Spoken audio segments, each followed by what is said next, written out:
Welcome everybody to the latest Tournament of Doom. I'm your host, Senior Doom, tournament organizer, professional illustrator, first really tall person. Joining me tonight is a very special guest co-host, and that his name is Deso. If I said that correctly.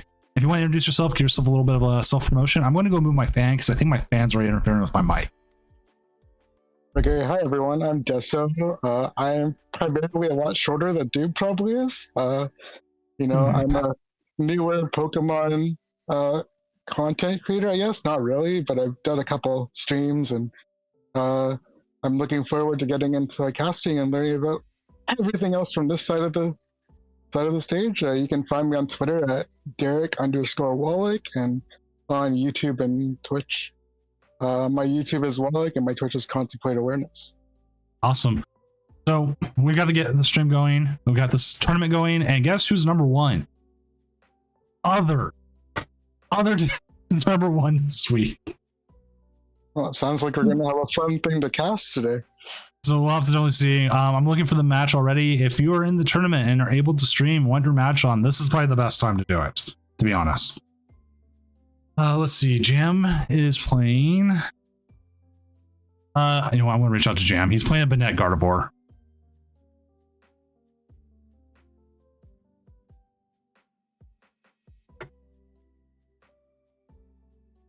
What's up, Day Camp? So yeah, looking at this, we're gonna get Jam on first. He's playing a Banette Gardevoir, which I'm just like, okay, that's great. And Jam's also, I hate to put it this way, one of the greatest Tournament of Doom players of all time. He's won so many tournaments of Doom. It's just insane. So he's the Max Verstappen of the Tournament of Doom. Yeah. He's winning somebody that's getting old already. There's we have the Worlds coming up at the beginning of August for Doom. It's like our regionals where we've done stuff. There was actually a point thing, and he had so many points. He qualified for it like 2 months ago, and has done nothing but just play for put it. Excuse my French. Shits and giggles.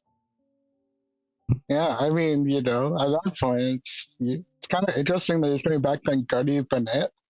I wasn't really expecting that to be anything people really liked, but maybe they put it in the past and they liked messing around with it. And right now, his opponent hasn't checked in yet, so let's hope they check in. Then we want. I mean, Gardevoir is pretty popular right now, so I can definitely see the Banette being good for the decks like Dragapult and Charizard that rely on their items. So item locking those decks are pretty good. All right, I want to move us real quick because Jam is ready. His score's ready. I just haven't seen his opponent check in yet. I forgot to go over it real quick, but I'll move us from table to table, so don't worry about it. It's a little disorienting. It's a little disorienting at first. As I was saying, Gardevoir is pretty popular right now. I like the Banette. Look at it. It was pretty popular a little while ago. I think a lot of people were playing it because there was a lot more Charizard in the meta, and it was pretty good to counter against Charizard. But now you have decks like Dragapult and stuff that have the same reliance on items as Charizard did that are kind of popular. And even just like a Lost Zone box needing to Mirage Gate and everything, item locking's pretty strong in the current meta. Really good.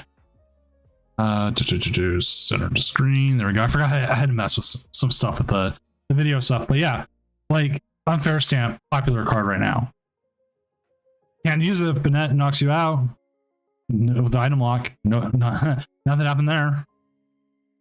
Yeah, no, for sure. Even you're going first and you get turned to attack onto a Lost Zone player that has maybe gotten the opportunity to do Buddy Poffin, and that's it. They can't Mirage Gate anymore. You're just sitting there killing the Comfeys while they're crying because there's nothing they can do.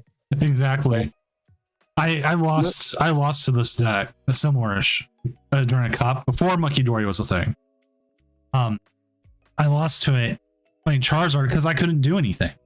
And then I lost to it again and another cup playing Gardevoir because I was at Gardevoir with rare candy, and I couldn't get it set up. I was like, come on, please. I think the interesting thing about Jam's list, hopefully their contract's in, but they're running Mew EX and they have like the Luminous energy for the Monkey Dory, but you can also like use that for the Mew and like, you know, having the ability to just have the extra attacker of Mew EX. And then they also use Radiant Alakazam, which is pretty interesting to like also combine with the Monkey Dory to get some more snipes out. Plus, on top of that, if you're only doing about 30 damage with the Banette, you can move that damage around. Yeah, no, like, it comes off. It comes off you. Never mind. Oh no, the Alakazam moves it. I'm sorry. I'm still getting into Pokemon mode. Yeah, so the Alakazam can move it off the active, which is nice for like decks like Lost Zone, right? Where you're dealing with a Comfey that has 2 hits worth of attacks in them. You can move the damage off and keep them stuck with the Comfey because they can't use any of their switches, and they're gonna have to force to use their energies, which doesn't help them either because they can't super rot them back, and then they're just wasting a lot of resources. And then the Monkey Dory, because you have Monkey Dory and Gardevoir, you can self-damage yourself and use the Monkey Dory to swing for 90 on a turn, which can, you know, turn the tides of things with a lot of decks having a lot of low HP Pokemon.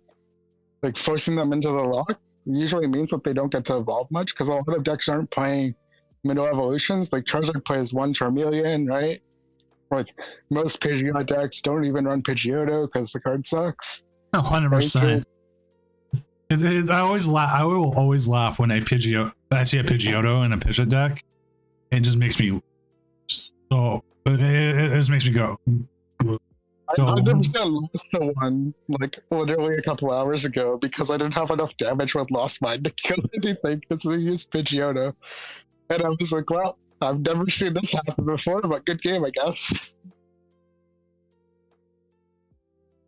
All right, I'm gonna bring this up real quick. People asking about raising the cap. No, because I have work in the morning. Not like Fridays where I can sleep in. Which also, I forgot to tell you beforehand, Deso, if you need to leave for whatever reason, don't hesitate to tell me. You're not obligated to be here. I mean, I committed to casting. Of course I'm obligated to be here. What are you talking about? Well, sometimes people have to leave early or it runs late or tired. Fair enough. I will try not to sweat through my sheets as I'm casting in my oven of a room with my fan pointed away from me so it doesn't screw with my bike. Yeah, I realized I had my fan pointed right at me. I was like, oh no, it's gonna, because last Friday that happened, our HVAC system went out, and so we don't have any air conditioning or fans. Oh no. Yeah. So it's just bad. Yeah, my bedroom's a loft and it has a skylight, so there's like no getting rid of the heat in the room because it's literally just all the way through. So yeah, I was doing some testing earlier and my fan was way too loud. It was causing definite disturbance with my mic, unfortunately. I also had to before this I went down and made sure to get some water. I'm like, man, I gotta water up so fast. Oh yeah, for sure. All right, so here's something we didn't think about. If the Banette gets going, we could see no electric generators. That's true. I almost think, like, from the Rhydon's perspective, if you look at the fact they're playing Banette, you almost want to go first to try to get your electric generator set up before they can item block you. Because otherwise, like, melee attaching is really feels bad in that deck, right? Yeah. But we're going to see. Thank you very much for KO. This is feeling bad, but he does have the Banette. And Banette can at least take 2 shots from the Iron Hands. Yeah. And I mean, the problem is that, like, if they don't get a generator off in the first turn before they get Banetted, like, they're going to be in a real tough situation. It's pretty easy for the Gardevoir deck to search for the Banette. I'm pretty sure they're running Arvins and Ultra Balls, right? So as long as they find a ship it on the first turn, they'll be fine. And then even then, like, you know, the Gardevoir players running Turo. So Yeah. even if they start hitting a couple, like a hit from an amp or a arm press, like you just turn it back out, and then just kill the Iron Hands with Monkey Dory and the Gardevoir or something like that. All right, here's something funny. Like you just used, I've talked about this before, and I like to bring up with every caster. Anyways, oh my god, this turn hurts. About kill. The thing about it is like the official Pokemon casters are not supposed to say kill. Right. Good to know. But Kill. yeah, knockout. But I don't care. This is my tournament. We call Cramorant Murder Bird here. I mean, Okay. so- Fair enough. we're like it's Murder Bird because he looks like he has murderous intent. I mean, he spits so innocently, but with such darkness behind those eyes. Yeah, I don't know. I think this matchup is kind of interesting because I think from the Miraidon side, it's one of those weird matchups where you want to play first, even though normally you like to go second as Miraidon, I believe. Yeah, Because you can't let them ban at you before you get set up, or else you just lose, right? Because it's not even like the thing is, it's like with the bayonet, it only does 30 damage, right? But with Gardevoir and Monkey Dory, you only need that 30 damage to make a KO into an Iron Hands or a Miraidon, and then be pretty set up to win the prize lead from there, right? Like they don't even have to fully lock the entire time. Like, of course, like in a lot of decks, if you just do that, they lose. But even to the point where if they don't and choose a more aggressive option, having the Monkey Dories and the Gardevoir can lead for some pretty aggressive swings in the early game, just by having the ability for Banette to put easy 30 damage on these 230 and 220 HP Pokemon.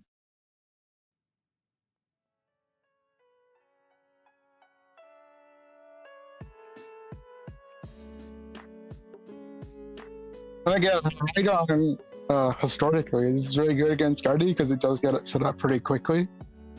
And it usually can just like attack them before they can get set up. So maybe it'll follow a more traditional route where Miraidon just, you know, donks the Guardy player because they don't have anything to set up past turn one.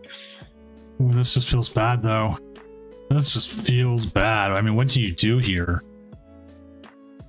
Hope you get a. I mean, I guess you could go into the Mew, maybe. You know, it'd be really nice if I was actually watching what was happening. Yeah. But yeah, I know, like the Miraidon player is pretty set up here, so it does feel pretty bad from the Guardy side. Yeah, I don't know much more he can do. You could put the Mew up there, maybe try getting our Shuppet set up. It would be hilarious if you could KO the Iron Hands with its own attack. Mm-hmm.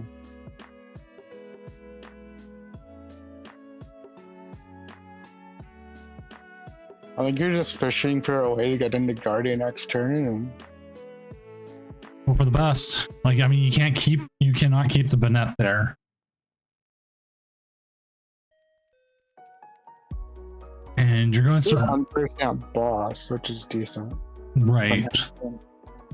Oh wait, Banana just loses you the game, so you have to swap. I didn't notice the prizes, but I'm gonna bring up another ruling thing real quick. This just comes up. It comes up like once a week, anyways. If your opponent chooses like the wrong deck and you cash them right off the bat, or you crash turn one, we do a reset where it allows the opponent who did not crash or choose the wrong deck, however you want to say it, gets to choose first or second. And if they don't like their opening hand, oh, that just KOs them there. Oh, wow. We chose a horrible game. that's unfortunate. Yeah, I mean, it happens. that just shows that like with Miraidon, and even if there's like the situations where like you brain up, then everything falls apart. Like they set up so quickly anyway, sometimes it just doesn't matter. Let's see if there's another game going. But the reason I bring that up, it just happens every week, and we give them they get one mulligan, one restart. Because I mean, it would suck if you get donked after your opponent chose the wrong deck, right? Yeah, for sure. Let's see how Not Antonio's playing Ancient Box. Let's see how their game's going. Like Jam got, I hate to put it one way, jammed. Okay, the game's going. This game's going. We can watch this. Okay, I'll actually open the stream this time so I can actually look at what's happening. You can see on the Discord, right? You should be able to. Yeah. I just didn't open the stream. I was just talking about random crap, looking at the deck list. It's fine. Okay, I was like, I swear to God, you were watching, right? No. This looks like a pretty typical we're guarding, we set up. What are you going to do about that type situation? But being a one prizer deck, though, I mean, he trades pretty favorably. I think the biggest advantage that Ancient Box has against Guardy is the fact that Roaring Moon is a dark type, so that they're able to kill Gardevoir a lot easier than if it wasn't a dark type. Yeah. I didn't realize Take Camp, one of our regulars on stream and stuff, is he's playing right now. I didn't realize that. He's like, leaving stream. I'm like, oh, okay. No, I didn't realize it. Ooh. That was a good draw. They can set up the Roaring Moon to take the K onto the Drifloon now. And they've got another one almost set up. The biggest issue, like Ancient Box has, is that almost all its gust effects are counter catchers. Mm-hmm. It wants to kind of be behind, and it's not right now.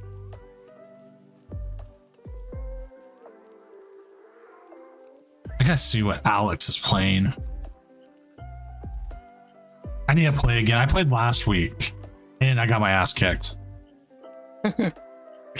So I played 4 games today and I went 1-3 on my own playing this ladder, but I hit 3 of the weirdest decks I've ever hit. Well, okay, one of them was Control Lax. Okay, that's whatever. That one, he earried me at the right time, and he like Misfortune Sister and everything. I drew past for like 7 turns. Not good. One of them was the Poltergeist EX deck, who had like 9 energies in play by turn 2 because of the Ogre Pawns. And I'm like, yeah, I've got 2 Pokemon out. I am in danger. And then another one was a Lost Box where I got nothing, like absolutely nothing. So it happens. All right, let's see here. So they're just unfair stance, which is unfortunate for our Ancient Box player. Yes, I have won plenty of games against Ancient Box because of that. They're not really known for drawing cards, are they? Usually you saw it or nothing in these type of matchups for your card draw. So getting put to 2 really sucks. Especially when they had something like Futtermane in the hand, they could have attempted to, get a boss's order somehow and then trap the Gardevoir in the active, which might have given them a couple turns. If they top deck an energy here, depending on how much they have in the discard already, they could just boss up their Gardevoir. Yeah, for sure. They have 18 cards in deck, so they're probably pretty close to the 1-hit on Gardevoir because it doesn't take much. No, you just need 160, so you're already doing 70. Oh, that's what, 9? 90, so 9 cards.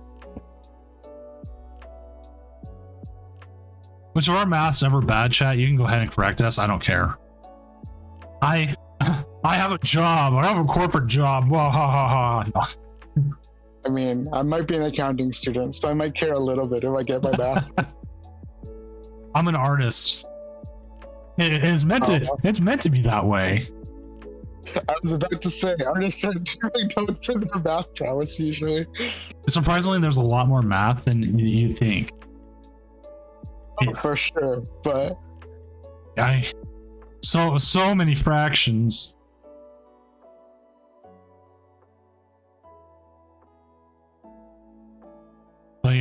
I do print. I do a lot of print work, so it's a lot of also conversions from like here's a conversion from centimeters to inches, or millimeters to inches, or Right. inches, metric or points. Emiosaur redeemed random facts. They love to put us on the spot. So the question is, what is a random fact you know?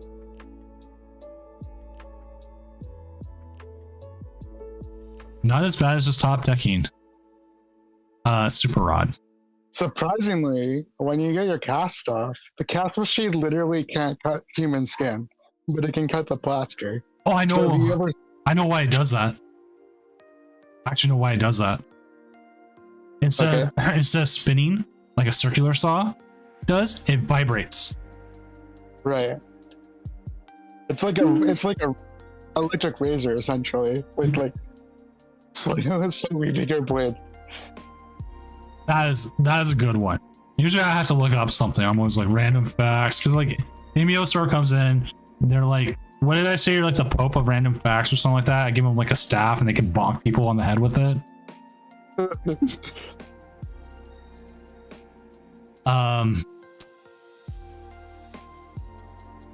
it looks like the ancient box player is in a pretty tough position because they just don't have the energy right now. So the Gardevoir player kind of has their choice of what to do. Yeah. And since they're already set up, it's probably just KO the thing with energy that's scary, because I think if you looked at their discard, they have a lot of energy in the discard still too. So they need super rods as well. So I think they're in a pretty difficult position to get their way out of here. All right. This one is actually one I like. It would take 19 minutes to fall to the center of the earth. Wow. Yeah. I mean, you could be falling to the center of the earth, and you can almost finish an episode of a TV show. I mean, if you're going to the Earth tour to find your death, what TV show would you be watching on your descent to your molten doom? I would only watch the first 19 minutes of the Transformers movie, the 1986 Transformers movie, because that's because those 19 seconds are really, really good. Yes. Or 19 seconds, 19 minutes. The opening like 20 minutes of it is just really good. I feel like I'd find the last episode of some like super controversial TV series that had a really bad ending, and just that'll be my swan song out of the earth. You want to watch like the last episode of Lost or something. You want No the context, you want the last 15 minutes of The Sopranos. well, that sounds like a good one. That ending is just so good.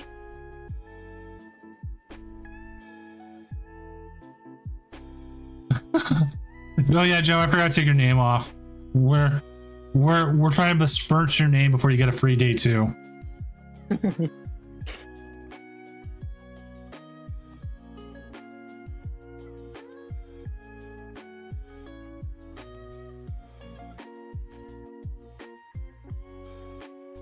Certainly, the Gardevoir is a pretty essential play here. It pretty much makes you completely safe from, getting hit back with a Roaring Moon, because they still need 3 prizes. I like taking the safe play just in case, we see they have a boss in hand, but they don't know, so it's pretty good. Just to clear everything. The Lost Vacuum's so good, but I don't think the Screamtail's not at enough. No, it's not a 90. It has a 90 HP, so it's 10 HP off. Man, like even an energy would have saved them. Anything would have saved them. But that's what we talk about. Lost Box, Ancient Box. Sometimes it just trips. There's nothing you can do. Yeah, and I feel like it's similar to the inverse of the Miraidon game that we watched. Sometimes you just get everything and everything's hunky-dory, but other times it's just there's nothing you can do. Exactly. Right? And that's why there's a couple of famous pro players I just don't like Miraidon, because it's so coin flippy. That's actually my brother loves coin flipping kind of decks. And so that's why he played Miraidon. It's because it was like a giant coin flip to him. Right. So there's definitely, like, you know, coin flip decks can be fun and great to play. It's just some people don't want to be praying to the generator gods in the middle of round 12 of a tournament. I mean, it works. It works. So I've updated the standings. So just seeing some of the people up there. We do have Blazy. Blazy's playing the same deck as Jam. They're brothers, so it makes sense. Savid. What is Savid playing? Savid is the he plays so many weird decks. He is playing like a weird fire gouging firebox with Hearthflame Ogrepon. That sounds interesting. I mean, we could possibly have him on next round. He does stream. He is a good player. What chat? What did he play? What did he play last week? Not in the challenge, in the Tournament of Doom. He almost made cut with it too. It'll lose me right now. Let's see some of these 1-0 others. Some mill deck. Actually, winning in TCG. Is that yours? I don't know. With Calyrex? Grass Calyrex? I didn't realize he was grass type.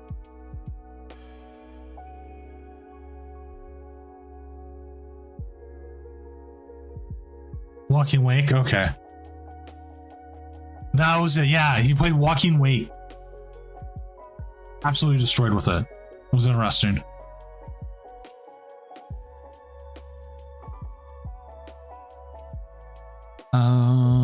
So like BO Billy is playing Armarouge, Gouging Fire, which is interesting. Armarouge is still pretty good. Pretty good deck right now. If control was bigger, I would say Armarouge decks are one of the ones you want to go with. But we are just waiting on one match. We'll keep this thing going. And that one match actually has a 9-minute extension. Fun. So we might be going for a little bit while. Let's see. It is Pidget Zard versus Sable Zard. So that sounds like it could take the whole 9 minutes. Scroll all the way down.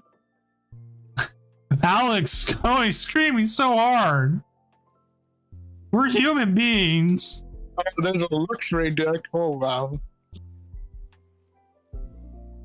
Is this the one you're looking at, Alex? This one with the Palkia? The Articuno?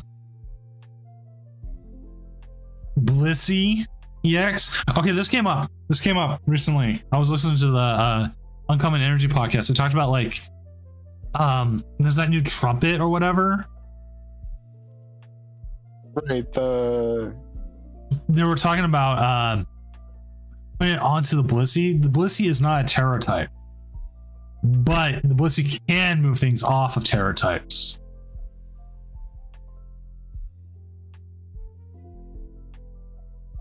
Blissey only uses its energy though, or is it just a attached card? I thought it was just energy. No, it's any. You may move a basic energy from one of your Pokemon to another. Once. You don't get to move it like 20 times though. That's why you need like all 4 Blisseys out there to get it to work properly. Oh right, that trumpet just gives you a bunch of energy, doesn't it? I forgot what it does. Yeah, from the discard. But it can only go to Terra Pokemon. So like your Charizards and other ones. It might even be colorless Terra. Or just might be colorless. Well, I think I might be wrong. I'm going to Justin Basil real quick. Always. Colorless. It's not that one. Stellar Crown is the one we want. Not in the next set. I want to double check because a lot of people keep talking about it. It's up to 2 bench colorless. Okay. So it has to be bench, it has to be colorless. Okay. That's why. There was something else with Terra type that had to be Terra for it to work. I think it's the new supporter, isn't it? They're like a supporter that's something to do with Terras, I think. Yeah. like Crispin's like kind of like Welder in some ways, but you don't. But it has to be different energy types. And then Area 0 Underdepths. Ancient Cover Fossil. Senior Pablo Cia, thank you for the follow. Let's snooze it real quick. Again, we have a 9-minute extension on a game. Those are pretty interesting meta list we have here. We have, the 11 others at the top, and then we have like the typical Lost Sun box where we got a lot of people playing Magic Drago tonight, and they're 5-3, so they're doing pretty well for themselves. And then we've got 5 people playing Ancient Box too, which is not something that I thought I would see. Maybe it's more popular now that Zach played it at NAIC, but this is funny. Snorlax, Miraidon, and Chimpao are all undefeated. What's up, decent cup of coffee? Pretty nice to see decks like Chimpao, Miraidon still getting a bit of play. I think Miraidon's becoming more popular with the new like toolboxy build for NID, but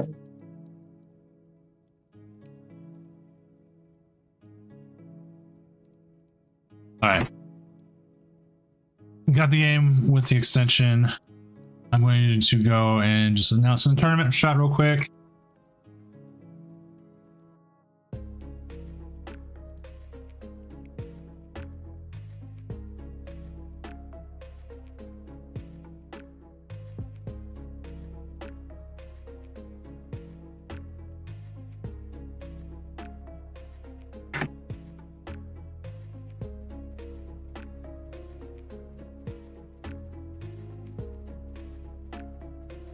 it's an ace strike that requires them to be Terra.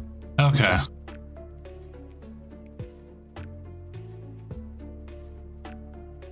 That is hilarious. Okay, I was trying to put 30, and it gives me an emoji for like someone kicking their butt. Oh, the game's already done. That's good. We will get to our next round already. Let's go ahead. End round. Prepare next round. Now we gotta find a game. We do have Blazy. Oh, Savid's already in. We're going to Savid. We're going to watch Savid's word deck.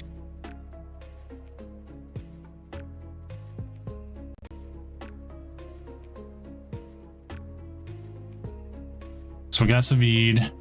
He's all muted. Let me go make sure he knows we're playing him. He's up against Paparazzi.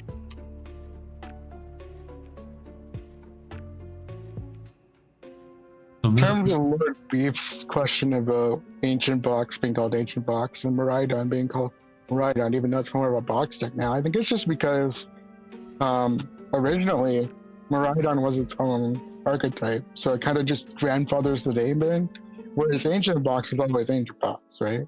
Yeah. I think it's sort of whatever first name sticks is what people go with in terms of deck naming conventions. Well, I remember when there was a while ago, there was a huge fight over like how do you name deck boxes? Because like people were naming like ADPZ fun things and Victory Scorch and stuff like that. And oh my god, I remember the Twitter discourse on it was so bad. I think a lot of like, even if you look at Shining Arcane or Gardevoir, like it's a Gardevoir deck, but a lot of the builds are very toolboxy in terms of like what cards do I need at this moment, right? Right. And a lot of the style of the way the deck played was very toolboxy, but it wasn't called a toolbox deck because it was like the one archetype, right? So I think for a lot of the distinctions between box and non-box is just when they first start naming the decks, is there a box associated with it? Is it built more in a boxy style? Like, because Ancient Box originally, it ran a bunch of different things. Like, there was a Koraidon build, there was the, Baby Moon, Big Moon that was sort of a little bit Ancient Boxy. There's a pretty big, wide disparity of what people called Ancient Box. I'm just gonna call every deck box now. It's now Charizard box. It's now Gardevoir box. Oh. Actually, I have a story about boxes real quick. I worked at Amazon for about 8 years. Corporate Amazon, worst time of my life. I want my 8 years back. They won't refund it. I did a lot of graffiti. I'm 38. I had a wild streak when I was younger. I had made a graffiti character named Jeff Boxos, and it was a box with a caricature of Jeff Bezos' face on it, and I'd put it all around Amazon. They hired you? I was already hired. Oh, I see. So that was my fun. I was like, put it all around Jeff Boxos. So this is a bit of a interesting start. I mean, unfortunately, we have to ditch the Pal and Thornton, but at least we got the Nest Ball to get the Smockability out. To get the Charizard out of the active, because that kind of sucks if it's stuck there. Curious to see what Nest Ball brings out next. Oh, I know what deck Paparazzi's playing. As I say with a mouthful of Doritos, sorry. Is that the Heatran deck, maybe? This is the Matang deck. Yeah, that runs Heatran, right? Yeah. It's been making the rounds, but it's actually kind of fun. I saw one of the Shuffle Squad members was streaming that earlier today, I think. Yeah, you come in. You're trying to get the Matang set up. You get everything going. You try to get as much attachments as you can, and then you use the Hisuian Basculegion comes in, puts all the energy back, and hopefully by that all you have left in the deck is energy. Sometimes you don't. Sometimes you wish you had nothing but energy in there, but you have more. Interesting. We're not too phrasing. Day camp. But still.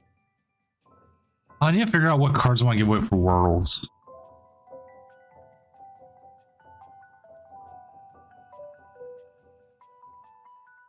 Chat, if anybody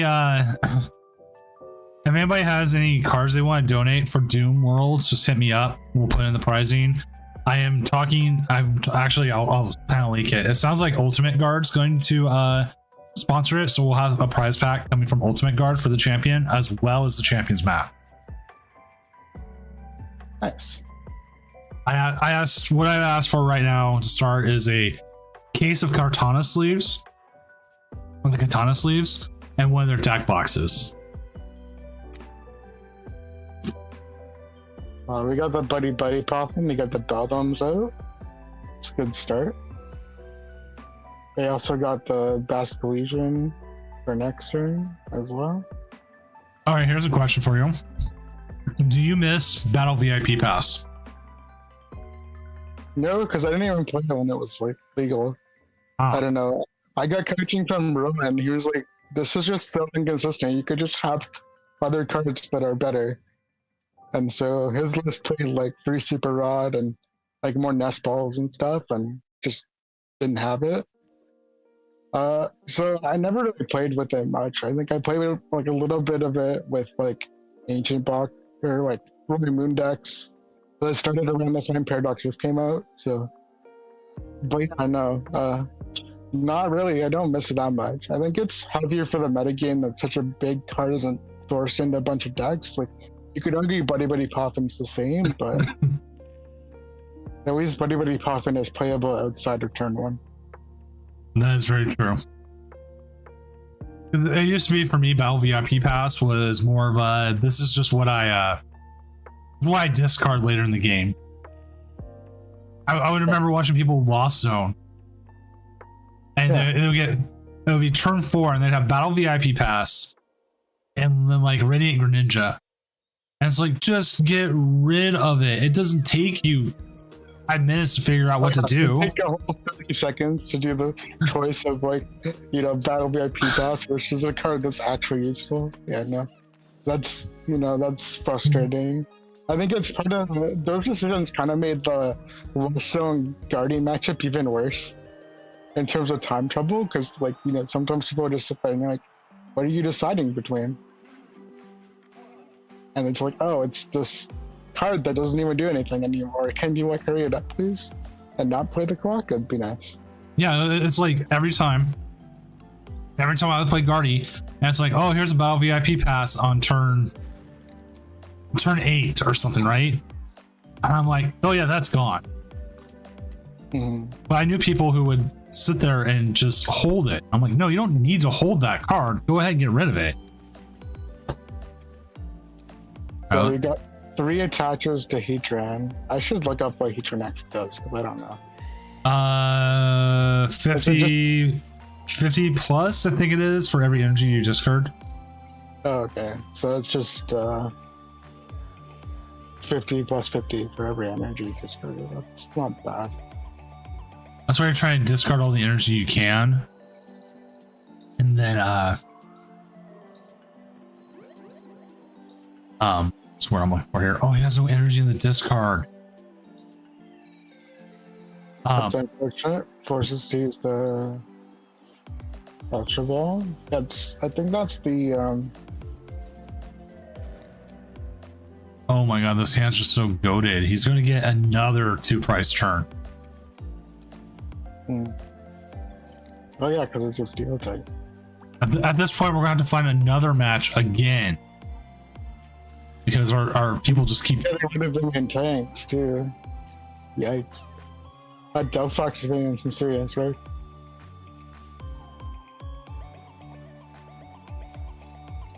Yeah, and the Delphox though is like one bad sneeze away from like being KO'd. I mean, look at it as it is. It's gonna take burn damage because the Heatran and gives burn when you KO it. I think it actually gives burn every time you touch it.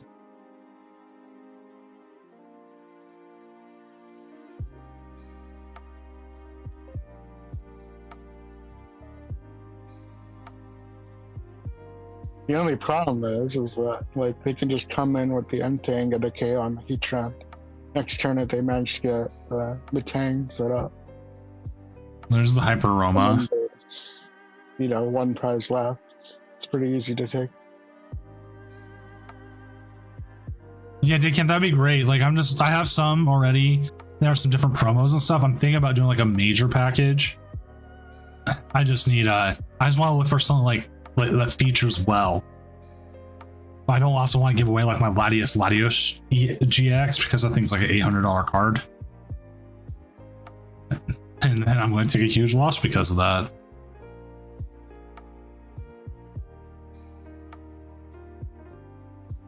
Alright. So they did take the KO.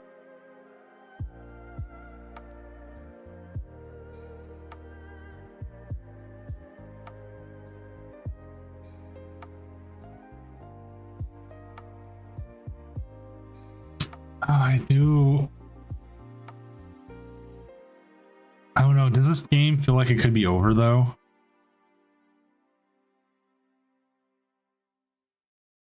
It's approaching that, but because there is not a switch card in hand, it's not like entirely over. Like, I guess they could Carmine to try to hit the switch card in deck or research.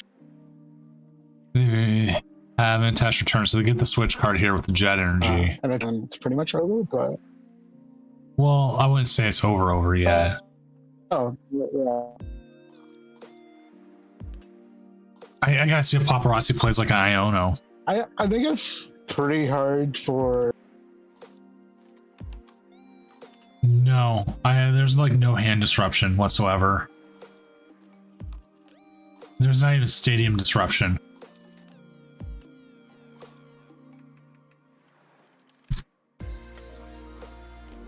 So if he takes KO, as long as they can get switch card, the Charizard can come up and finish the game.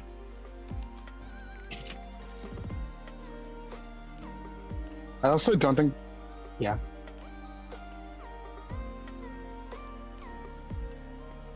They don't even need a switch card, right?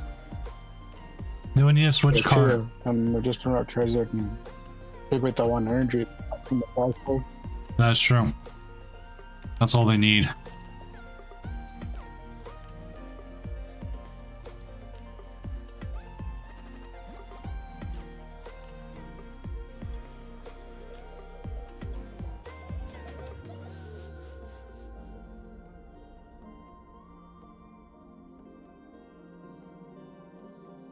It's like this game is over. You have to like phrase it in like questionable manners. Like this is a tough spot or something. And it's like, but he's got one prize card left, and there's no way the guy can take two prizes in one turn. And he's sitting with energy in hand. So I guess yeah, you need to I don't know to get the energy out of the hand.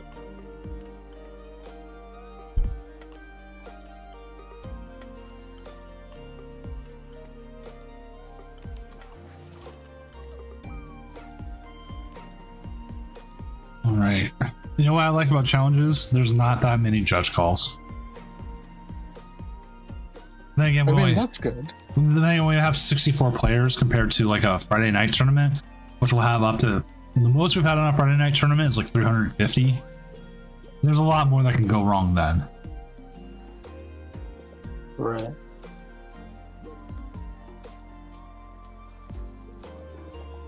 I mean, I'm just surprised, like, at the amount of, you know, the need for judges in the online tournaments and how serious some people can be for stuff that's like, in the grand scheme of things, like, yes, you want to be competitive, but like some of the judge calls just seem ridiculous.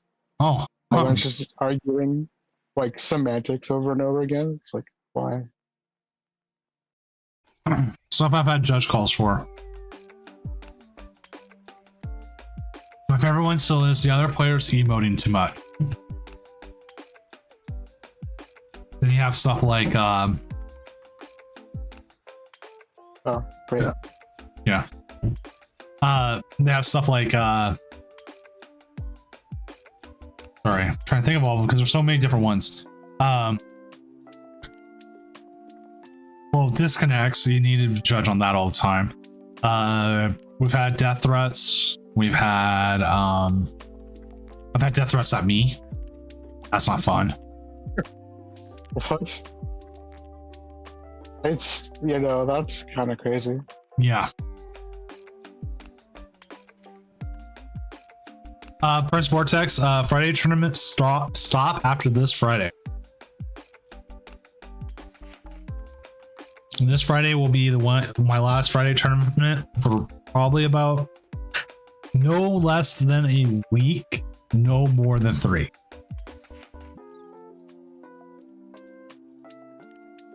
I had as much as like I love the fact that Pokemon is so accessible to the younger generation, some of the stuff that I imagine comes out from the judge's perspective, like they're emoting too much at me, I'm upset. Mhm. Or like I had someone try to call me on decklist stuff because they didn't see that one of my energies they didn't bother to look was the lightning energy. So they said I was playing 9 water energy when I was playing Gem Town. I'm like, my guy. Yeah, we'll get decklist calls. Actually, one of the weirder ones we've had. Also, Lydian1980, thank you for the follow. There's an export error with live. That's actually one of the more common things we get right now is live export errors, where it like we've had an export like Chinpao, the whole Chinpao deck, but it puts Relor in instead of Baxcalibur. Oh, that's difficult. Yeah, who's gonna play Relor instead of Baxcalibur in that deck, right? Yeah, I mean, there's certainly things where like you hope common sense comes in, but then again, it's like you never know someone's experience with the game, right? Yeah.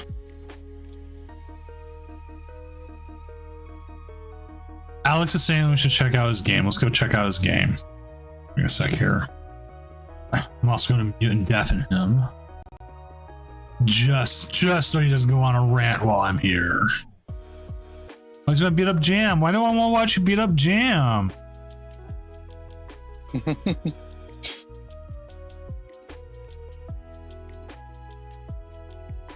Well, I'm not going to worry about updating the stat thing, but here we go. Really? Someone threatened to call the police in Sunny's? Oh my god. Yeah, I had someone do that once and I just stopped clearing it. And I then removed him from the tournament, and then I reported him to Limitless, and Limitless blocked him.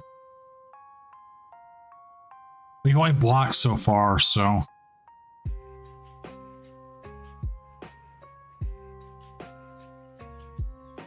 People are dumb.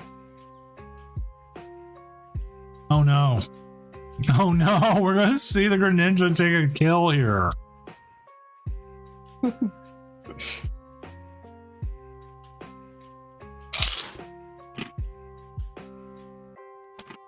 That's just dirty. Why you gotta do that to the poor Guardy player?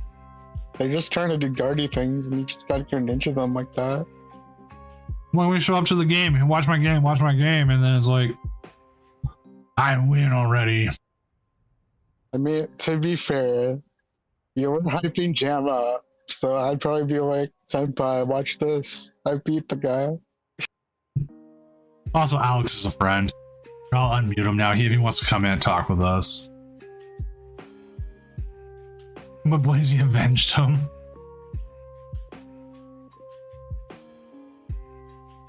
Alright, I'm gonna update the standings. We're waiting on 11 matches, so we're moving. We're moving. We're just moving. Reggie Drago, number 1 and 2 right now. Let's go! We did it! What's up, Alex? Alex, this is Deso. Deso, this is Alex. Hello. Nice to meet you. Nice to meet you. When me and Alex cast, it's a lot of old man yelling at clouds. Oh yeah. I like Clouds. Yeah. But, you know, I'm not that old yet. We're old. I'm only 27. I'm 38, so. Yeah, well, okay, old man. Alex is like, I'm 54. No. Hello? Okay, there we go. Sorry. No. Oh, no,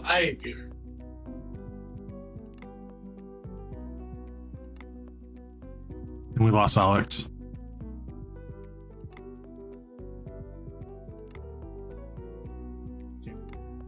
Like, you're really low for some reason, dude.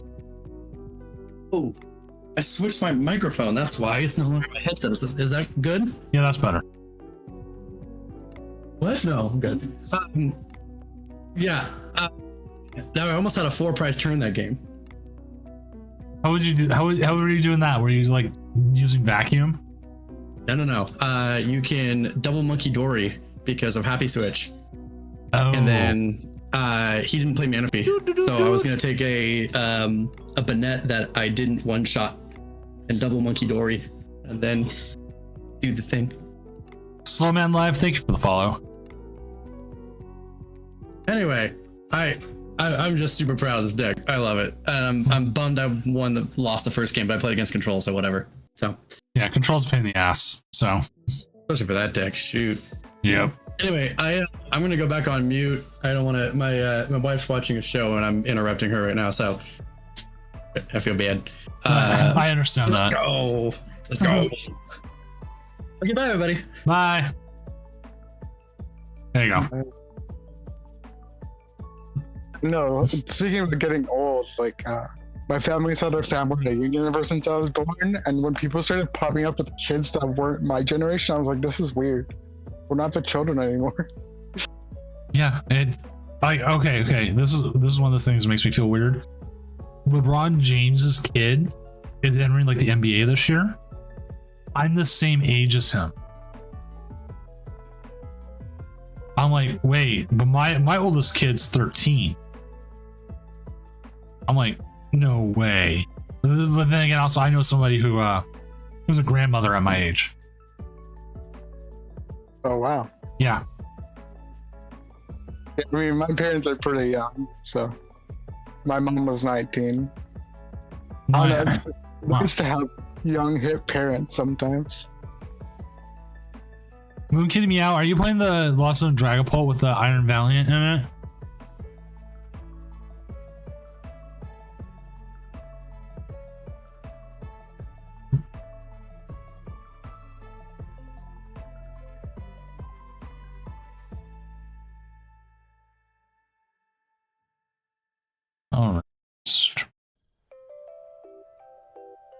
Let's see if there's any other weird decks. Again, like I said, challenges so much easier on the stuff. You say he used to have a grandma.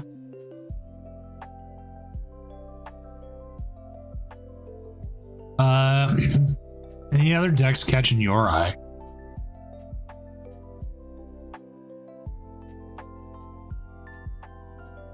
We do have a Goldango at 2-0.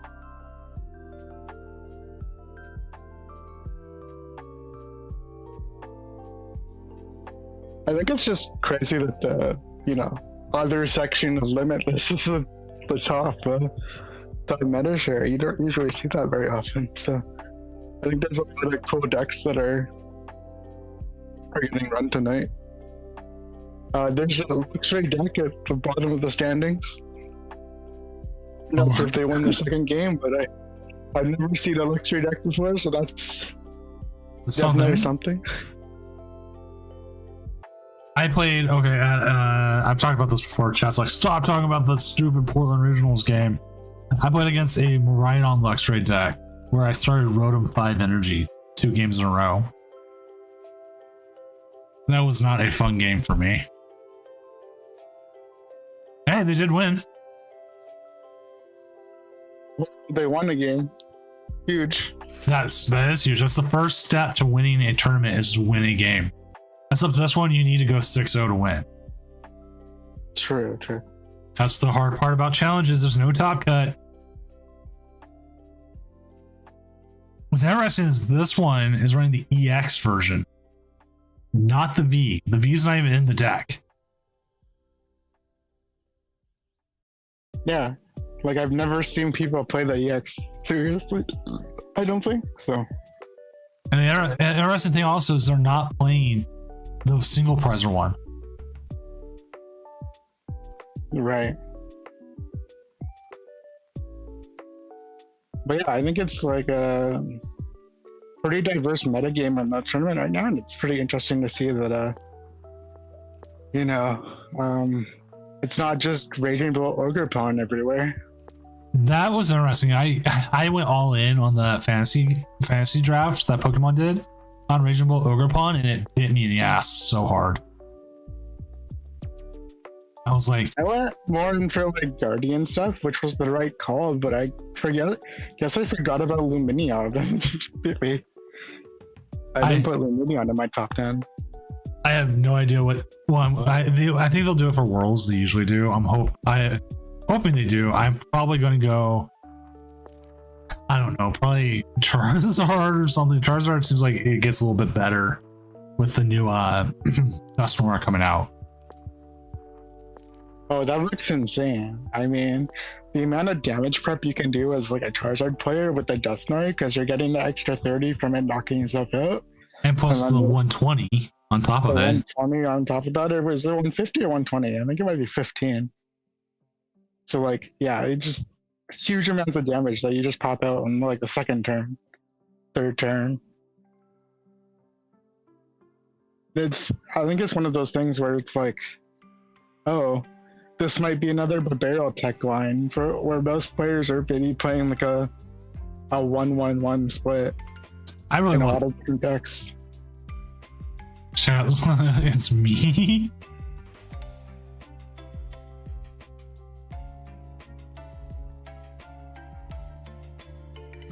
It's me.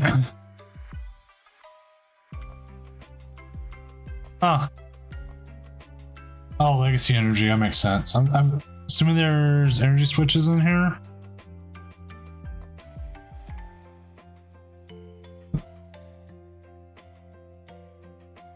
No energy switch.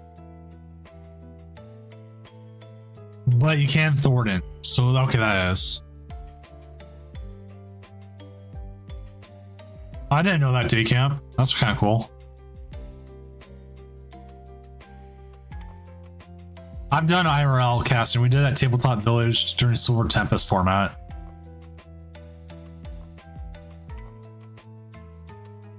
I'm double checking what that Dusknoir does.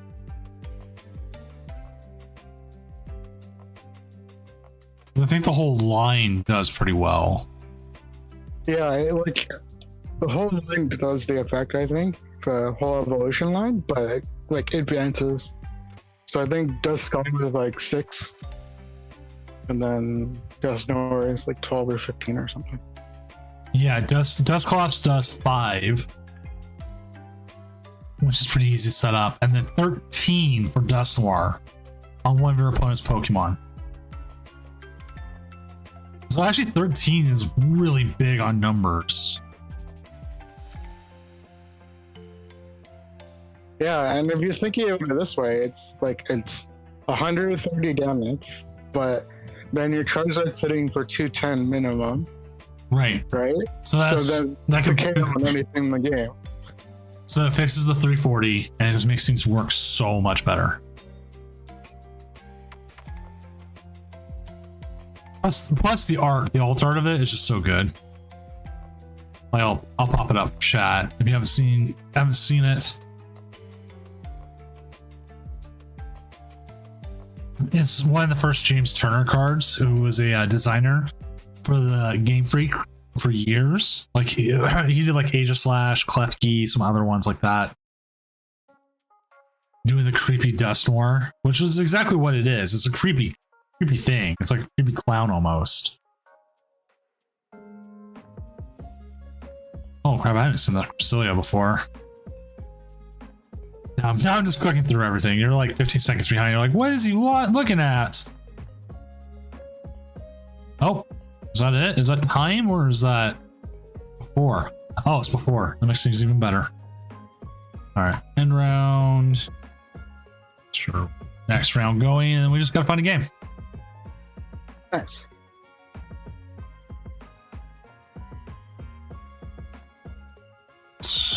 I love when a round finishes quickly. All right, so we could just watch Alex. I mean, we could. We're already here. I mean, it just saves us time. It's 1-1, but he's up against Memoride, who's playing. He should have this one. It's very fire heavy.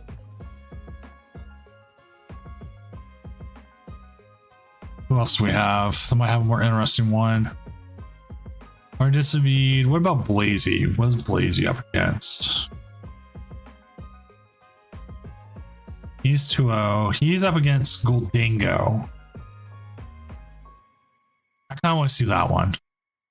Sure.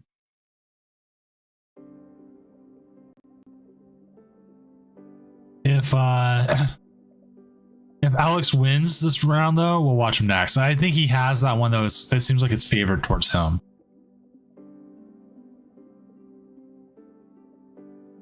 Come on, why aren't you selecting the new? There it goes. Oh, it's you, Mariah. Well, you better beat him. Fight for my love.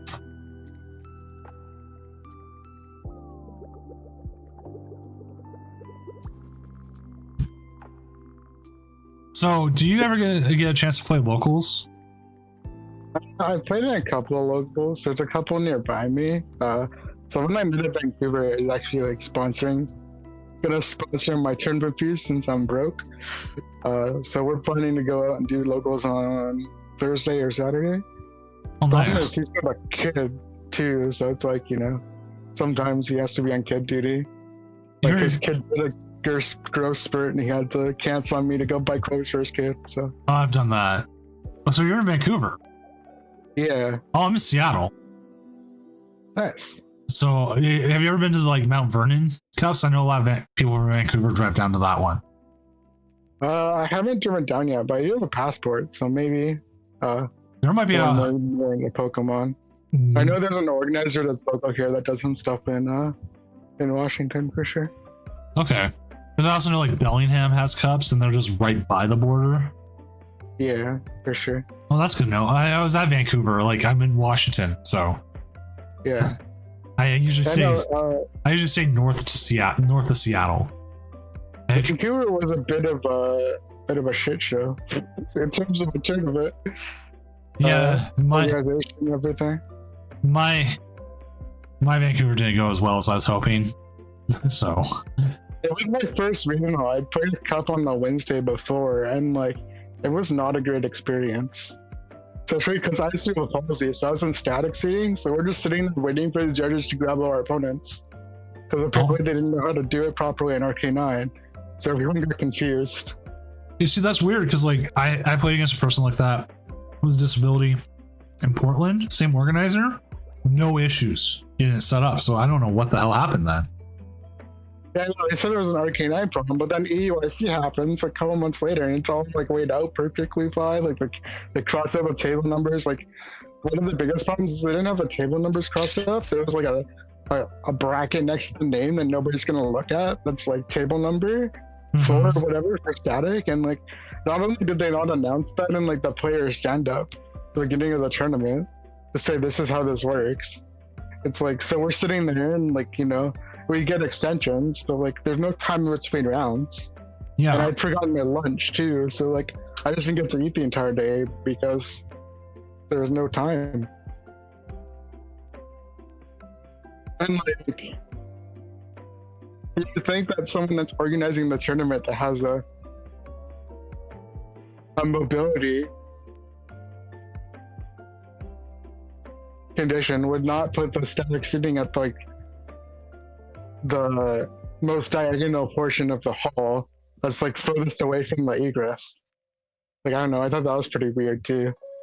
Like, even if we wanted us near the bathroom, like the hall had bathrooms all around the back wall, so they could have put us in the corner on the other side of the hall. I guess maybe because it's like near the table slips, but you could just have judges pick up table slips. Like, I don't know.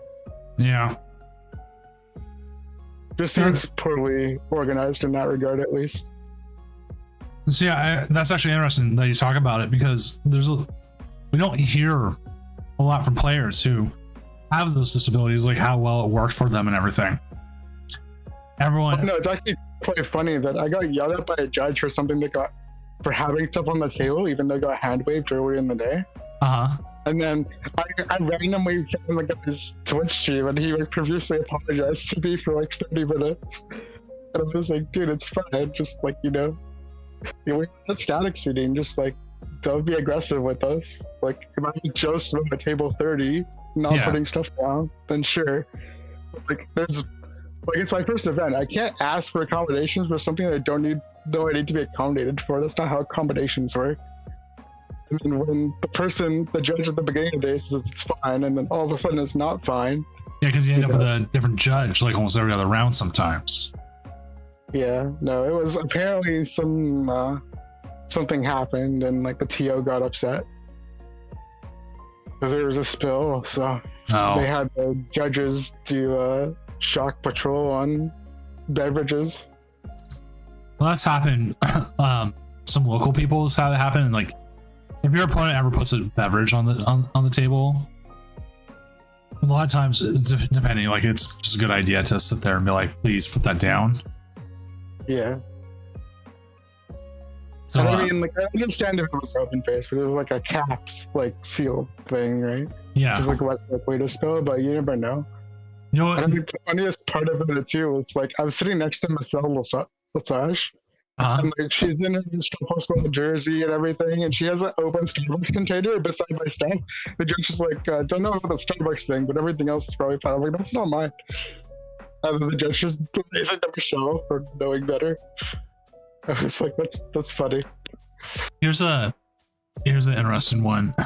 One thing I don't like playing up against is when it's fine if you bring like a plushie, like a small one. I've had people bring like 2 scale plushies. Oh, that seems like it might be Overkill? a big interference. Yeah, I don't know, like, as long as there's space on the table, like to the side of the player, yeah, sure. But like, I think for the big regional, it isn't like table space that it can be. Table like, space is pretty limited, right? Yeah, it's you already have people with play mats, their deck boxes usually. Yeah. Notepads now.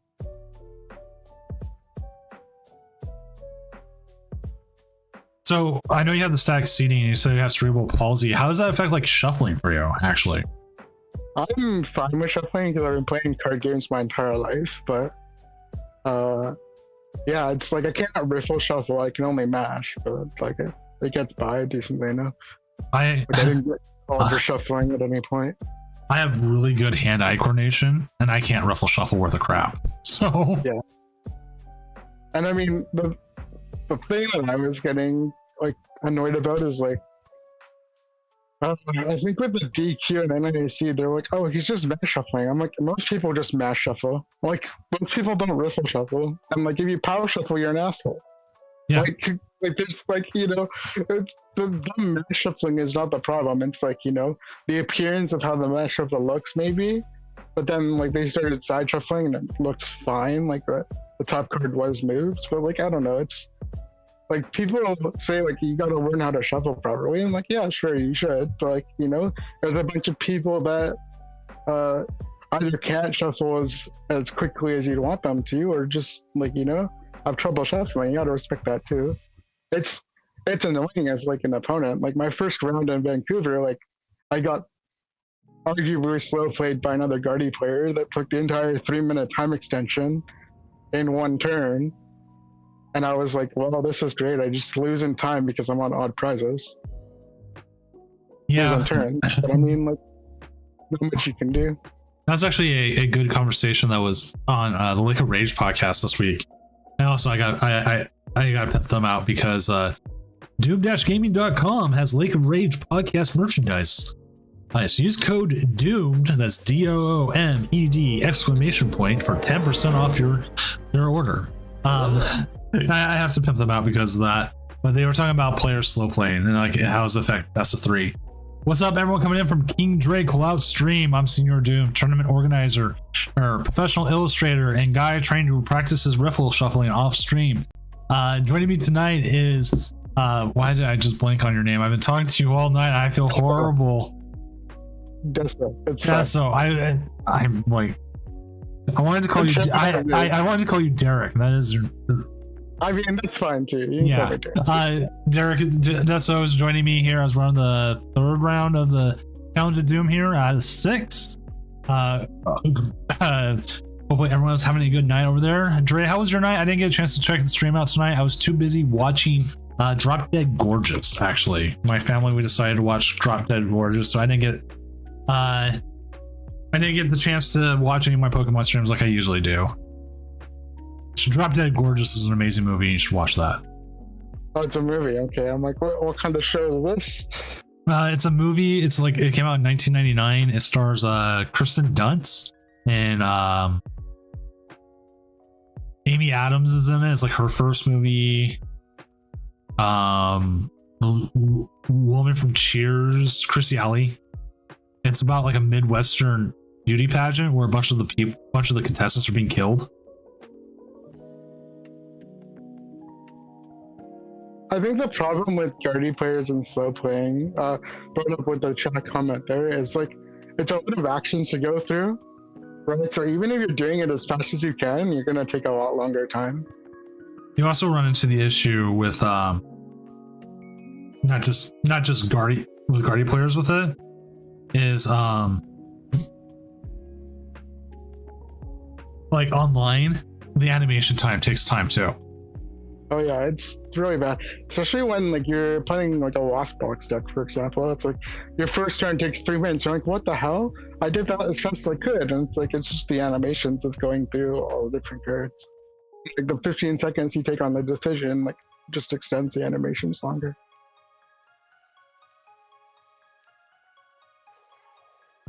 You played Block tonight, eh? Block is it's a kind of a, I would say not, it's in a weirdish place to me again, where like, well, there's a lot of counters for it, but at the same time, it's got a lot of we're here, a lot of good text still going for it. Yeah, I don't know. I haven't played much Control. I play Control poorly, so.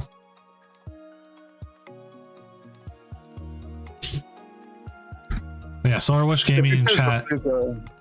Sorry, go ahead. Yeah, Solar Wish Gaming in chat says was talking about guardian animations take forever, especially Psychic Embrace. That is 100% true.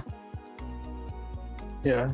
And I mean, even like, look at this turn. Like, it's taking a couple of minutes, but he's like used an Iono. There's shuffling animations. There, you know, he's played Refinement. There's like the card discard animation. Like, you know, The Everlasting Darkness hit took about 8 seconds. yeah.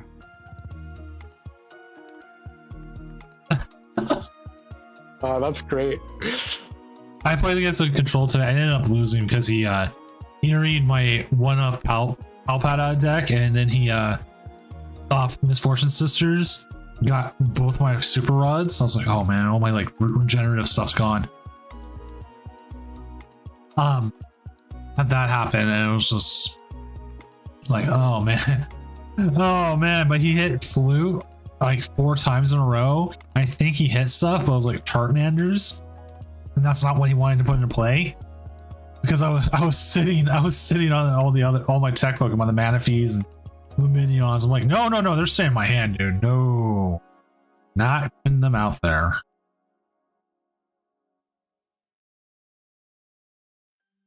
Oh, the big hit into the bayonet for the Palkia player here.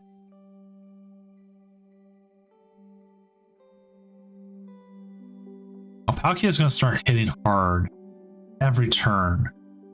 Yeah, it's 260 with the full benches, so Do you? it's a consideration to try to keep the benches not full at this point. But Like the question here is, do you want to hit with the unfair stamp, or do you want it to come up and continue to just item lock? Stamp here, because I think you have to hit the Palkia and KO the Palkia this turn now. That seems right. The Palkia is just too much of a threat because it's hitting 240, so it's KOing everything but Bayonet or Guardy, and then Guardy knocked out. Yeah, but Poltergeist now, you can... I almost feel like you have to go after the Palkia. That's true. But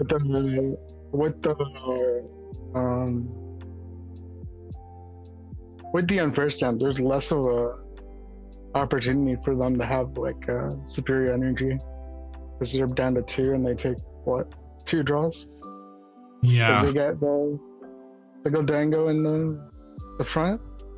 I think you I'm do. curious about the counter catcher. That seems interesting, but I guess they're going for the item lock still. They could, yeah, you could Adrenabrain here. Ooh, okay. You can actually take a KO on the Bidoof here.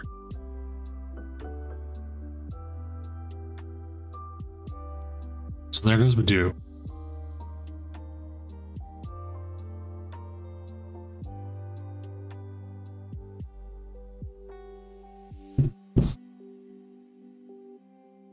Is that Gimme Gold 2 or 1 on its retreat?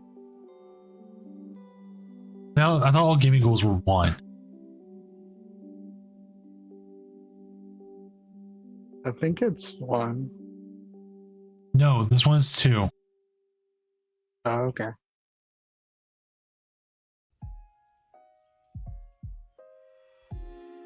So depending on how he plays it here, he gets to keep moving damage off of it, depending on what happens. Go from there, maybe? Item lock works, and they have to get an energy. No, that actually, it's a pretty sick play. It forces them to not be able to respond to it because of the item lock. And for now, they're just taking the damage off and, you know, KOing the stuff like that. And kind of, they're pretty safe now because they're forcing them to manually attack, so they have, you know, at least 1 or 2 more turns where they can't do anything.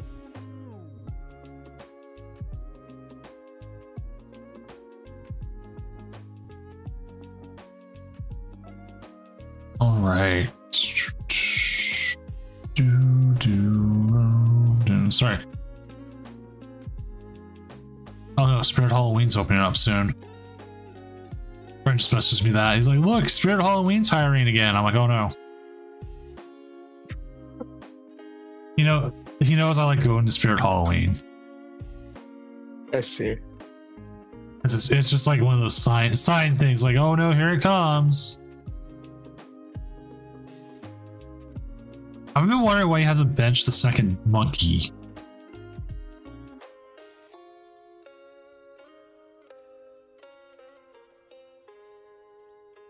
I think he could have said for the last turn if they had put an energy, like you wouldn't want to have the second monkey down because if they get to bench something else, they could KO with the Palkia. But because they seem to be energy starved, like seems like benching now it's not as big of a deal as it was the last turn. Yeah. I mean, you can put some more damage out there and monkey one more time. And that would put you at 220.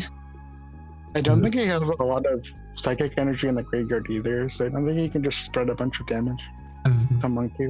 I wonder if he's afraid of spreading it. I'll have to see. Everlasting Darkness. He's gotta make a move. I think the move is to keep the item lock until you KO the Palkia. And then maybe you try to kill the Gholdengo with the same line you whittle it down in them.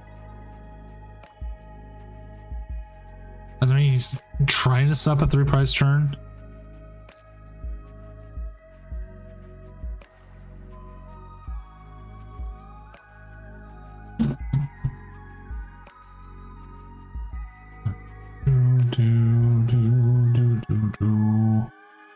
Checking things out.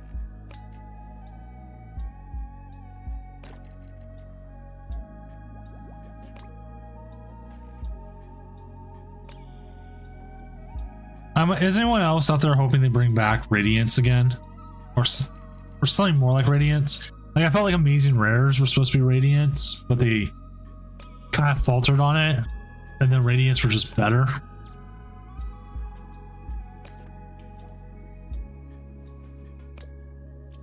Those, oh, go ahead. Sorry.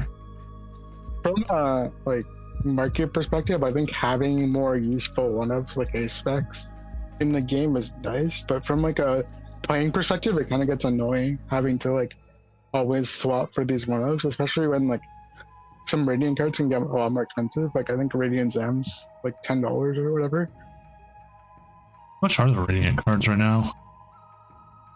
Let's see. Radiant cards. Radiant Greninja's $5. The stamped Radiant is $69. Radiant Heatran? Oh, the stamped Radiant Heatran. No, they're not like too bad. One catcher is like what, still 35 or something? I want to say so. It held 50 for like 4 months before Twilight came out, or like 3 months before Twilight came out. So $20 right now. Oh, nice! It's going back down. It's going back down. How much is Unfair Stamp? I got Unfair Stamp for like $9, so it's down to $6.39. And I bought Unfair Stamp a week ago at like $9. It's not bad. I think. Yeah, that was about what it was a week ago. It's starting to normalize now, but like from like reselling side, like there's having these one-ups that hold value is pretty nice. A-Spec Rare. Just looking up what all the A-Specs are.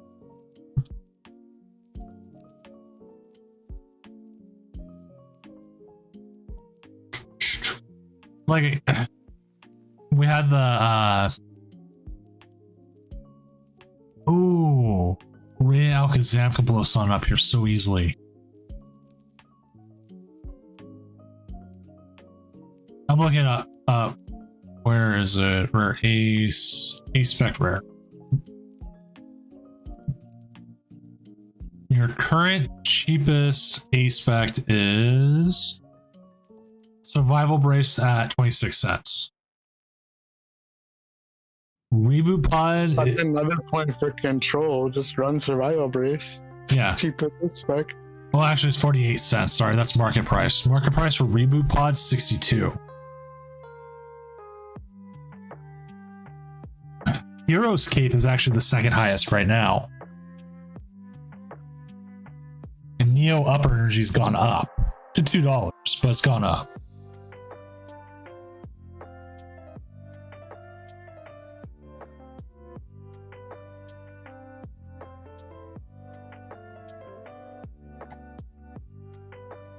Missed the KO. But Ionoing away that huge hand, though, made sense. Well, they missed the KO, but they forced them to have boss to take the bayonet so they can go back to locking next turn. Which means like they're kind of not in the greatest spot either. Well, like, they have to can, use all the items now. yeah, they can lock it. And they can lock it and get the KO next turn because they can Monkey Dory the damage over. Yeah. Which who knew Monkey Dory was going to be the absolute GOAT of Twilight Masquerade? Like I was sitting there, I was like, I don't know, maybe it's probably gonna be Dragapult. Dragapult seems good, right? Monkey Dory's like, nope, it's me. So it just makes Gardevoir that much better, right? Yeah. Gardevoir has the issue now where it didn't have with Shining Arcana is that it has more trouble taking big knockouts.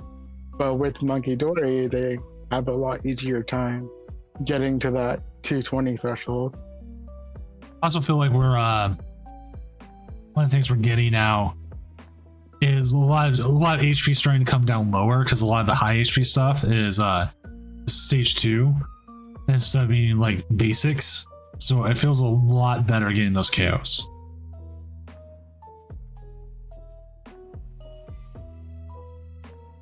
I think Bear's still good. We just don't see Bear as much as we want to. I would argue that Blood Moon is probably the better card, but because of the resurgence into relevance like Gardevoir had, you kind of have to give it to Monkey Dory. But then again, like this format's only major event is NISE. So like seeing Monkey Dory bring Gardevoir to 6 out of 8 top spots. Yeah. Wubo, that's totally fine. Usually the way we handle that is we allow you to choose first or second, and then if your hand is absolute crap, like you just don't like it, or you have a high chance of getting donked, you can reset the game once. Because we don't have a way of taking prizes from people, that's how we deal with it.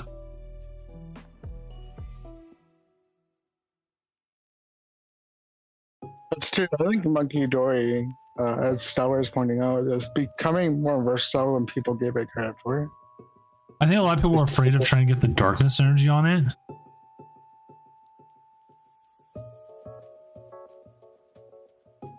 Yeah, but I mean, a lot of decks can run Earthen Vessel, right? It's not that big of a deal to grab a darkness energy out of your deck. I mean, you can run...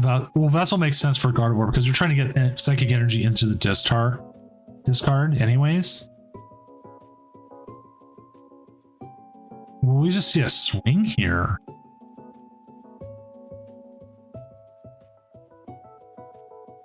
We could just see a swing, a possible swing for game. I think for Waspinbox versus Regidrago, I think a lot of the times if you are playing the Iron Thorns build and you're able to just sit with an Iron Thorns while you set up your board, and then they can't really do anything because they don't have the access to their restart power, it really hurts them going into the beginning of the game. And it also shuts down the Order Pawn, so having Iron Thorns is pretty good in that matchup.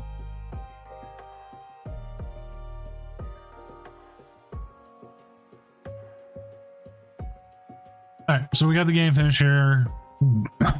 I mean, this game took a while. It definitely took a while. Morai, I think you played out the best you could with what you're dealing with.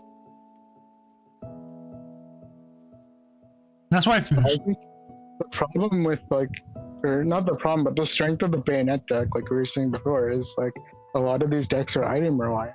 There's no more item reliant deck than, you know, Goldango. They need those superior energy retrievals for their attacks to go off. So not having access to those hurts them a lot. Wow, there's a lot of Regidrago boxes than anything. Yeah, I said there was a bunch of Regidrago, which was interesting.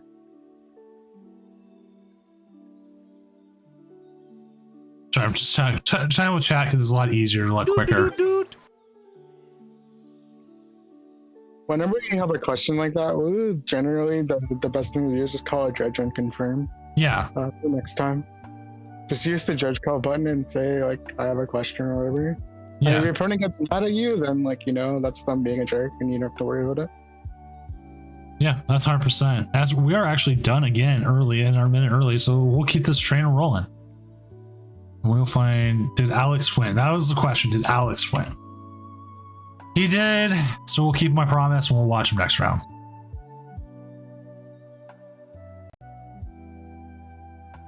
Keeping my promise. Yeah, calling it a judge every time. Never, if something doesn't feel right, if something happens, just call it. That's what the button's there for. And the thing is, like, there is no like ruling council on how these things go. So like some tournaments will treat it differently than everyone else. For sure. That's you know, it'd be nice if the Pokemon Company, like, you know, sanctioned like online events somehow. But I think the unfortunate thing is that live is too unstable for that to be a thing right now. There's too many glitches, and you know, the service is down for many hours, like a week. Like, it seems like there's a maintenance every week now, which is unfortunate, but it'd be nice if there was like a Master Duel online qualification system Yeah, for like major events. I have been pushing for it, and like at this point now, I know we have in the downtime and stuff. I'm going to curse myself by saying this, but I think we're at we have the most stable game we've had in a while, and most of the bugs are affecting decks that I wouldn't call meta decks. Yeah, for sure. And some of the stuff I was reading about, like Pixelborn and stuff, like the guy who developed it. Right. He talked about like it was easy enough to get like a base set up, and some games like Magic or Yu-Gi-Oh and other things have an entirely different way of how you get your win conditions and like how cards interact with each other than Pokemon does. So like I've heard some programmers talk about, like ones I work with and stuff, saying like a game like Pokemon feels like it's a programmer's nightmare.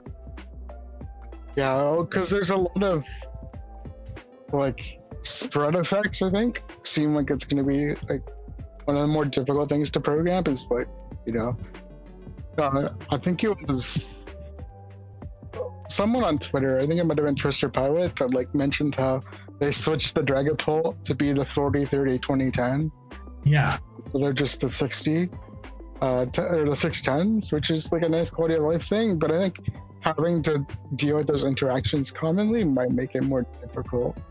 I hated a little bit of it, but I do miss the PTCGO of just like clicking 10 on everything.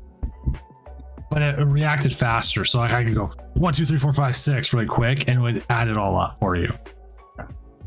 I think the nice thing about Live, though, like for all its faults, like it's a free to play first party supported platform. Like you can't really complain too much about that. And even that's like why I wonder why Expanded doesn't fully work. Like the full thing, it's just so many interactions. mm-hmm. And like, you know, well, PTCGO, it worked. PTCGO started with like way earlier, and so like a lot of the interactions were already built in. And like I think it's probably like a bit of a spaghetti code situation where, you know, they probably just had a bunch of these things in like a very old code code base because TCGO had been around for forever. That like importing them directly into this new thing that they're making was just not a viable option. So like instead of doing that, they made a cutoff of like, well, we'll deal with these cards, and then we won't go down the rabbit hole. And like, I mean, it took them 2 years to get Battle Log in. Like, there's more pressing issues, like unfortunately to say, than getting expanded up and running. Yeah, so it's a thing. We'll see. Like, can the client be better? 100%. I've spent videos just absolutely taking a stick to this game. Like, I wish there was a dark mode for one thing. I wish the avatars weren't so dopey. There's so many things I wish would be fixed in this game. Friends not having to reset almost all the time.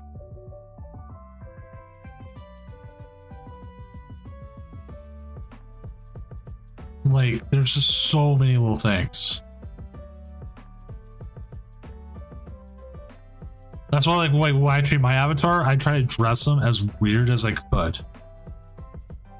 Because if it's going to look weird, I might as well be weird, right?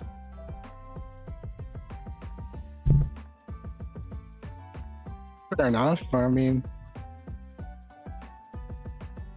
I'm not really one that puts much stock into the avatars, but at least it's something to do. I mean, and I will say it's better than the at first I didn't say that I think it was better than the PTCGO avatars, but then I went back and looked at the PTCGO avatars, and these are at least better. They don't look like a 2000s Flash game. They look like a 2010 educational game. Hey, I mean, it's a decade of improvement. Let's go. Yeah. Someday when PTCG Live 3 comes out, they're going to skip 2. We'll have avatars that look like 2020 people. I think the nice thing is, though, is with Limitless being a platform and like you and other people running tournaments, is that there's a place online where people like myself who may not have the funds to go to locals every week or whatever can practice against real competition. Like, there's pros that come and play in the tournaments. There's like the other tournaments that pro organizations are hosting, and there's a couple of tournaments that like GameCred hosted for like IRL stuff, and it's a pretty cool ecosystem to have, and not just like some random people doing like online brackets for like Yu-Gi-Oh and stuff on like the Yu-Gi-Oh sites. Yeah, there was a while someone had a site where you could go on and put your opponent and would like upload a victory screenshot, and they were doing like rankings, but it kind of died off kind of fast. It was a cool idea. It didn't work. Like, we've all wanted like a actual ranking system, but I don't know if that will come. And then there was like Trainer Hill for a while, had something similar. Like, it was ranking people based off of like their online results. Like, and you can check like how different people did during tournaments. The start doesn't look horrible. Let's see the Chansey. We'll see how Alex takes care of this. But the biggest thing about online tournaments, and this is one of the big things I've been doing, I've been collecting data on these tournaments for 2 years, how many players we get, and just how I'm running a tournament at 7:35 Pacific time on Friday nights, and I'm now averaging well over 130 players. And I run a best of 3 on the weekends once every 3 months. The average is almost 300 players. And then we have people view, like, it's really, really close to possibly getting a partner. Like, I'm trying to big if I want to make a partner push. Especially considering I'm not going to stream for like 3 weeks, possibly. That people want to watch competitive play. And one of the best things about this, comparatively to IRL play, is you can tell what's going on a lot easier. Yeah, for sure. It's easier to commentate over, and it's like, it makes the game more accessible. And I think the biggest thing that would be nice would just be like a way to translate this into something IRL. like, you know, Yu-Gi-Oh has like the Master Duel tournaments and stuff at their regionals. Like, why couldn't Pokemon do like a PTCG live tournament there? Well, it's like when we had the Players Cups. Like, I wish the Players Cups would come back. Like, we could set up qualifier tournaments for the Players Cups. Like, I could do that. I could run my own Players Cup. Essentially, I already am. Yeah. I mean, or you like, even if they just sent like to Limitless and be like, hey, like, who are your top tournament organizers? Give you guys like prize support and stuff, and just officially sponsor some of these tournaments, right? Like, Pokemon once gave me prize support. Legitimately gave me prize support once. It was actually pretty cool. Like, it wouldn't be that hard to set up, and I mean, you guys already have the infrastructure and you know the system, right? Like, right. And they have they have the code cards. They will give them to creators. Yeah. So we've had them. This one time they gave me prize support. It was like a whole bunch of like, it was like 50 PTCGO packs for a code card. Mm-hmm. And they did that for a tournament a long time ago. Pretty cool they started doing that stuff again. I mean, I don't know. I think it broadens the reach of tournaments, because it's not just only the local scene. I mean, it's important to support the local scene. Like, I believe that, but like, not everyone can get out and go to locals, and so the people that don't have locals near them, like, they have a place to play and, you know, make it feel, I don't want to say more worthwhile, because I think it's always worthwhile to practice, and like, I would say tournaments are the best way to learn about your decks and like get good competition versus playing the ladder. But yeah, I mean, like Azul's talking about on the Uncommon Energy podcast, well, tournaments are some of the best ways to get practice. And like, it's not even just like people like Azul, right? It's like, you know, it's a lot of top players playing the online tournaments, or like a lot of good players playing the online tournaments. So like, the chance of you playing someone that's actually good, like very good, or has a good, like decent enough knowledge of the deck that they're playing is pretty high. Well, especially also, when the player base is so limited, right? Like, this was what, a 64-person tournament? Yeah, and this was capped. We had like over 100 people wanting to play. And on Friday, I will assume we're going to be pretty well set, and we're going to have probably 100 some odd people. What sucks is going to be my last one for 3 weeks. Again, I keep bringing that up because it's the truth. Can't sit there and be like, no, it's not happening.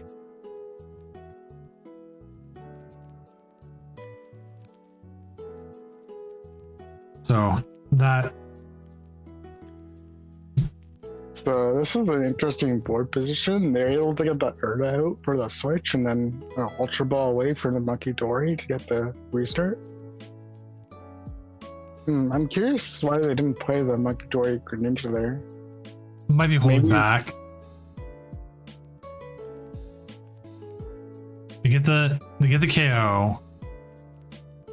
Because one of the funny things they could do here is actually use the Mew if they had their Greninja still out there on it. They also play the Water Energy so they could Greninja with their own.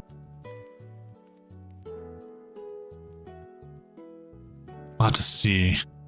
So I think this is 3 to 5 in the last zone.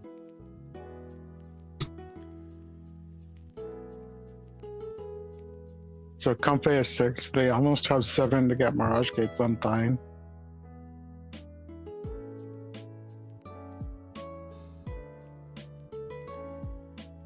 I don't know what the Westback player even wants here. I guess maybe start getting an Iron Hand set out.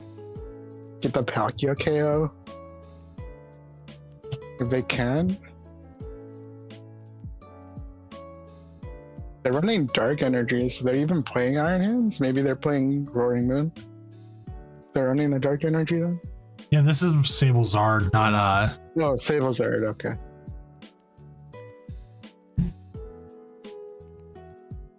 I've been doing some fake draw hands just to see what I could do. Like off a thing. I've prized Luminion in 5 solitaire games in a row. I have no idea why. All the other prizes have been different. But that's for some reason the Minion is ended up in the prizes every solitaire game.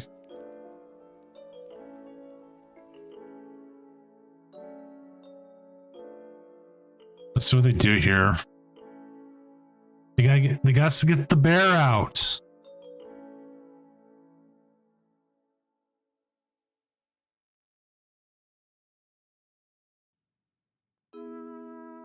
Yeah, I'd almost put on Sableye.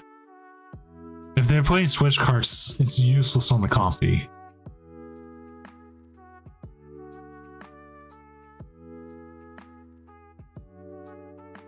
Now, Alex, the person we're watching, has been playing for an extremely long time.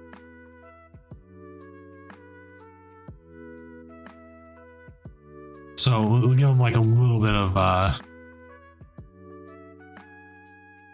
leeway that he knows what he's doing.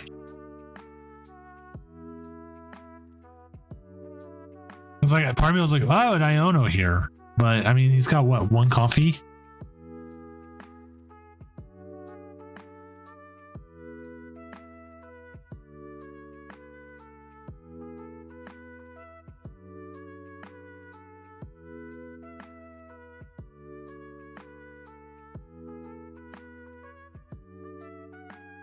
Okay, I haven't asked this yet. A little bit more about yourself. What is your favorite Pokemon? Honestly, I had a pretty soft spot for Gardevoir growing up, which is ironic considering that was the first deck I played seriously. But Hey, that's a good one though. I on my desk actually have a Ralts toy that my semi-permanent co-caster Emmy gave me when I played Gardevoir in Portland. nice. He sits here, but my favorite, first time I've ever really fallen in love with a starter and just something dumb is Fuecoco. Like I've liked Mimikyu, I've liked Gengar, I've liked a lot of those cards.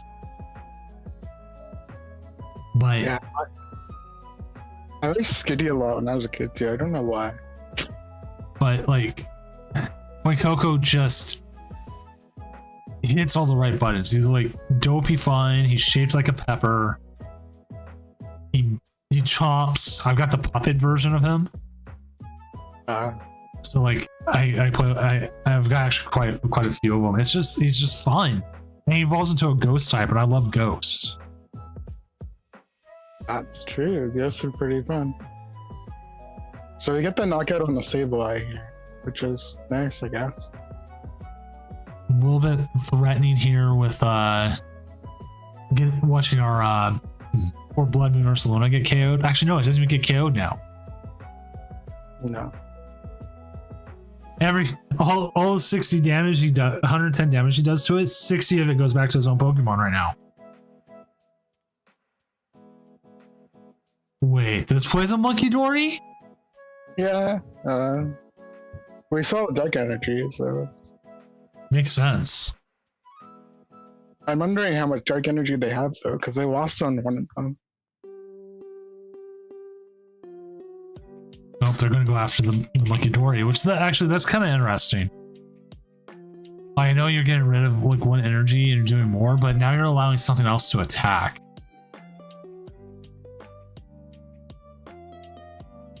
I don't think he has much of a choice because otherwise they would just keep swapping the Monkey Dory and he'd take 2 turns to kill the Ursaluna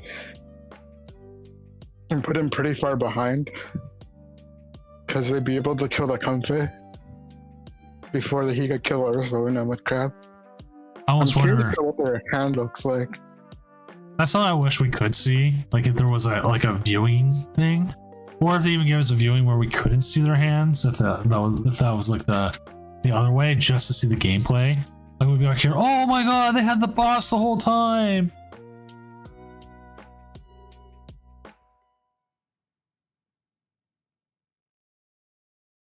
I think this is a pretty bad matchup for Sablezard just because like they can't really one-shot anything. And so even though we won 3 prizes and it opens up like Mirage Gate into Zard for for a swing or like Blood Moon, like Blissey's 300 HP, so they still need to chip it before they can get a KO.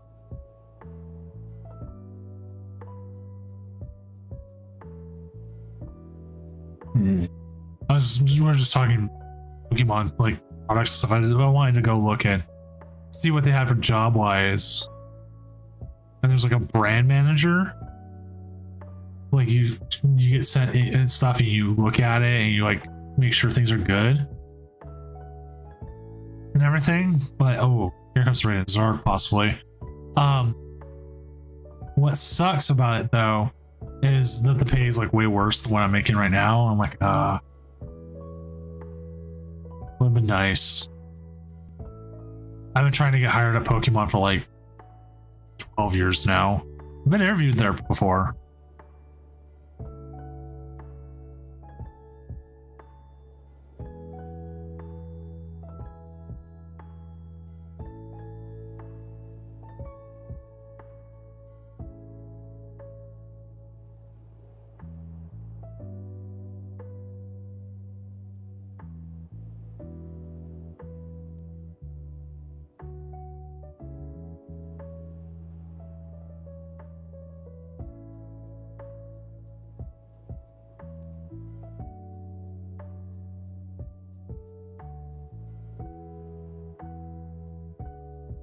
All right.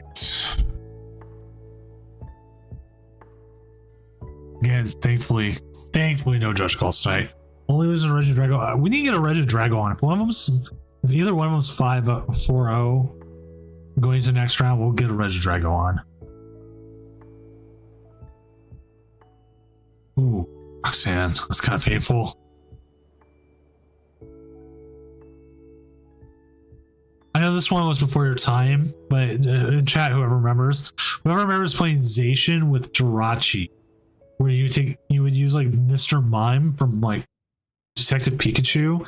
You would put it in your prizes, and then you remember where it was in your prizes, and then you would just, when you took a prize, you would put it down and get an extra prize on top of it. I like the Chansey here, but there's no easy way of putting the Chansey back into your prizes right now. It was like Oranguru, you put it on the top of your deck, and then you use Mr. Mime, which allowed you to switch the top card of your deck with one of your prizes.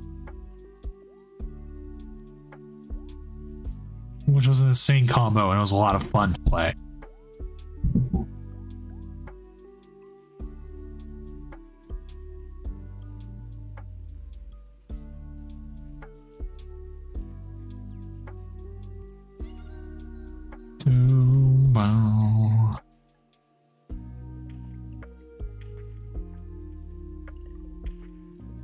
I was sitting here going, I thought they weren't going to attack. That sounded like pretty fun though. Being able to just manipulate your prizes, taking more.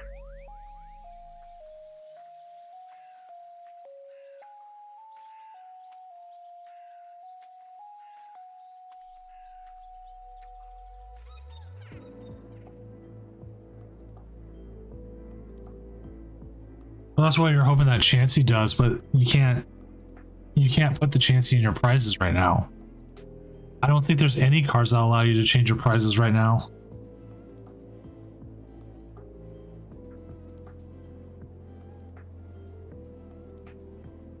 Yeah, I think it's just like you only really want like 2 Blissey's out. So you just kind of hope your chances get prized and you get lucky.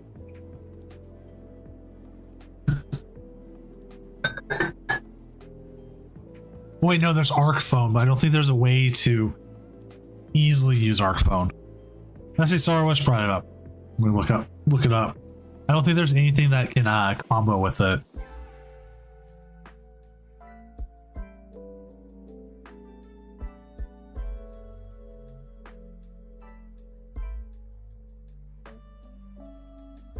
Yeah, like Arc Phone's good if we had like the Uranguru allows you to put a card back on top of your deck. You can use Cryptomaniacs to put it to the top of your deck and then Arc Phone. That is true, actually. I want pitch. I know somebody who loves doing decks like that. I might pitch that to him. Like, hey, why don't you do it using Arcphone and Cypher Maniacs? I don't know if it's like that great of a, or that worth of a combo though. That's 2 deck spots at the least for Yeah. more prizes when most things is Well,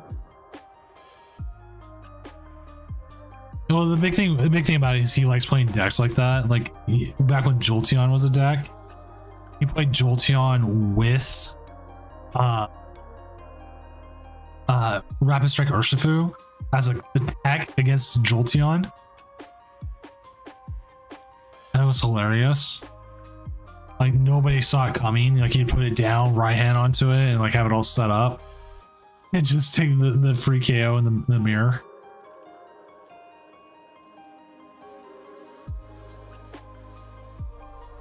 Jolteon was, oh my god, that was an interesting deck. And surprisingly here, we are actually one of the last matches. We have 4 matches left, and this is one of them.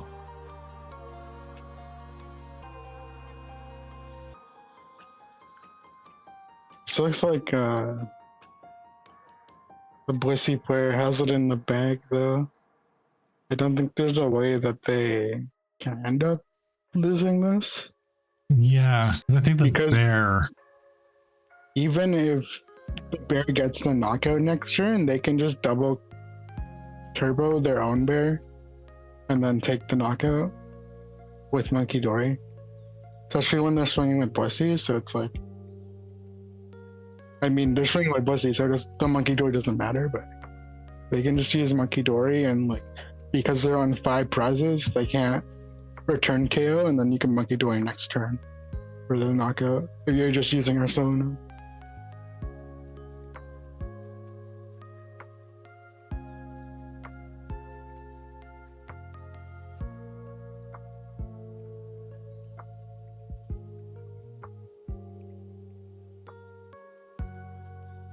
Articuno does a bunch of spread, doesn't it?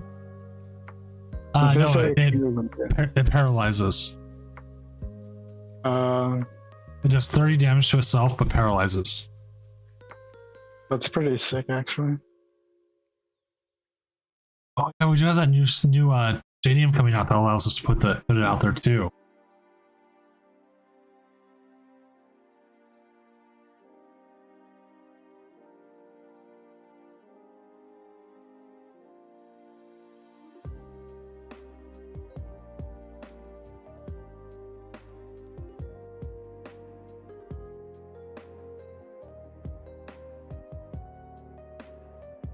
I'm honestly not sure, like, why they would run Monkey Dory in an awesome box deck. It seems pretty.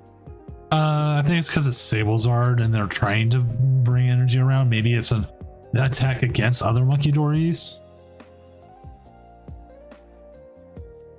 Oh yeah, I guess. Maybe they just have the slots because Sablezard is not as slot dependent as boxes running like thorns and everything.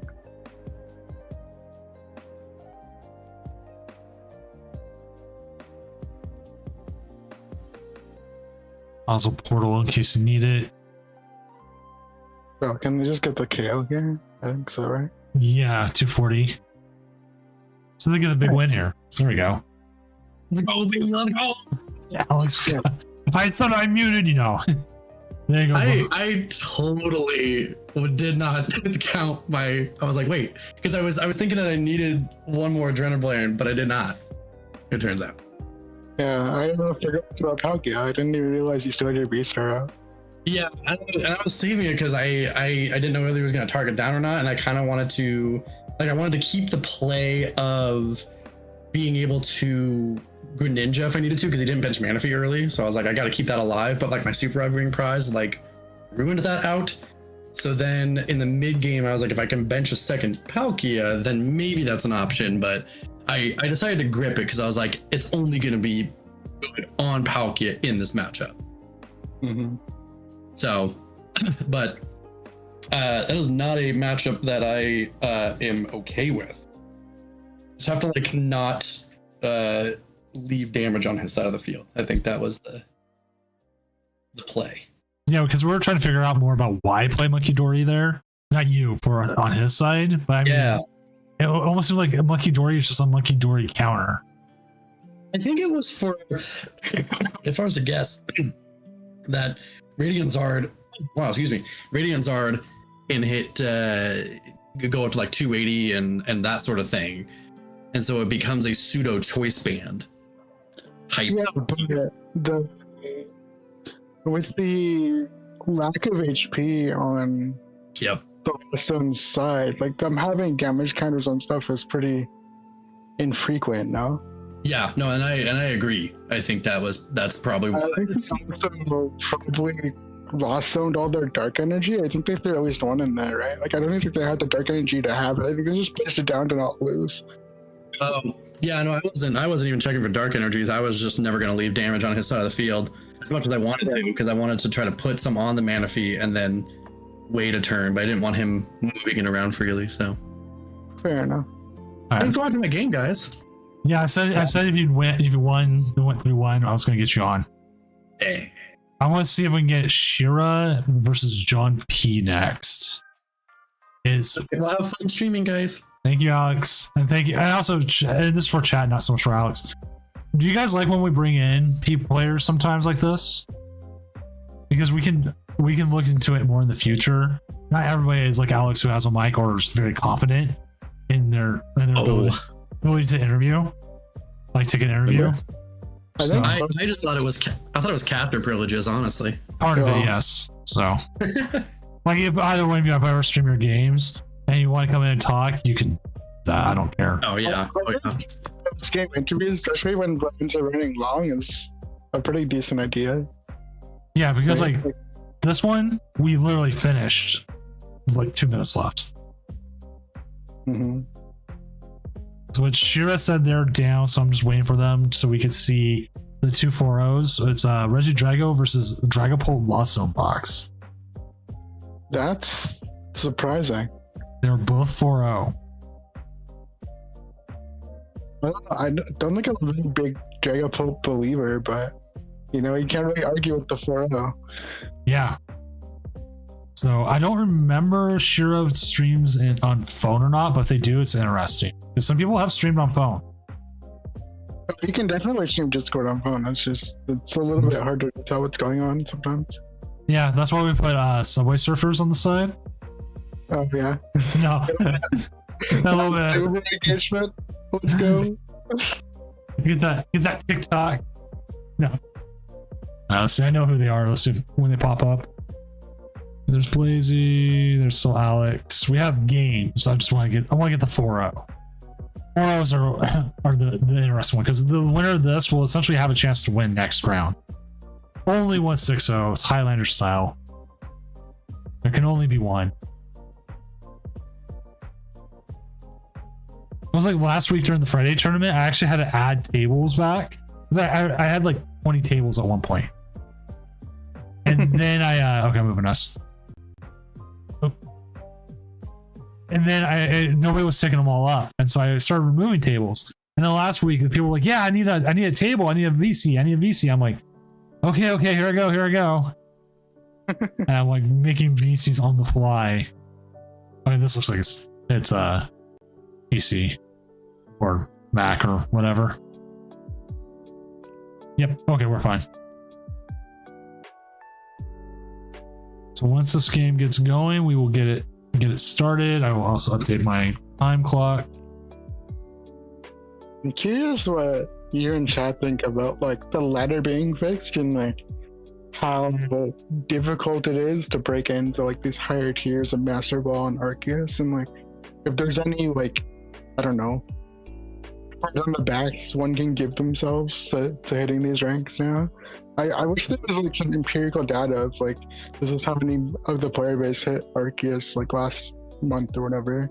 I know from what I know is they changed how high it is to get to Arceus, because there was none of the player base were getting out of Great Ball. It was very hard to get out of Great Ball because when you're going 20-20, win, you get 20, you lose 20, you never adjust ratings. And then you get stuck against like an Arceus player, you lose the same amount as if you beat a Pokeball player.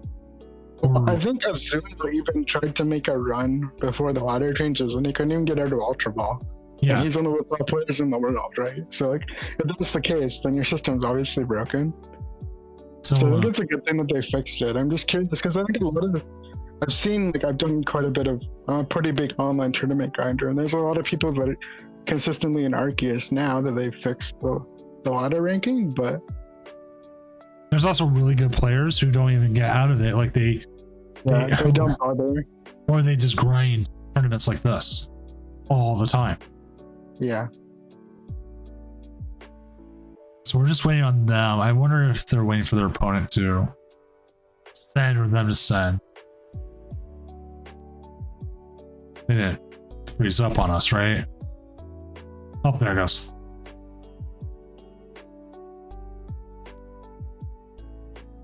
And it's one of the things I always say: if you're having issues with the stream or for whatever is causing you problems, kill the stream first.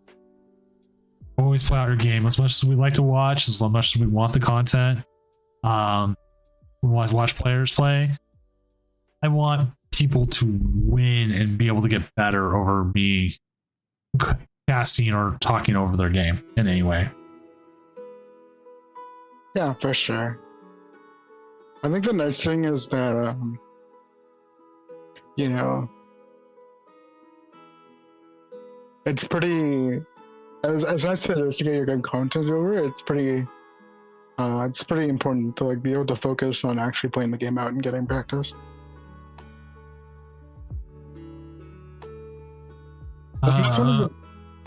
Sorry. Go ahead.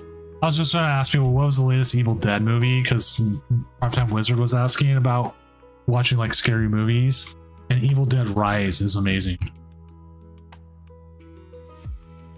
Well, Joe's gonna do a scary movie on stream or just in general? He's stuck in bed, so he's looking for movies. Okay.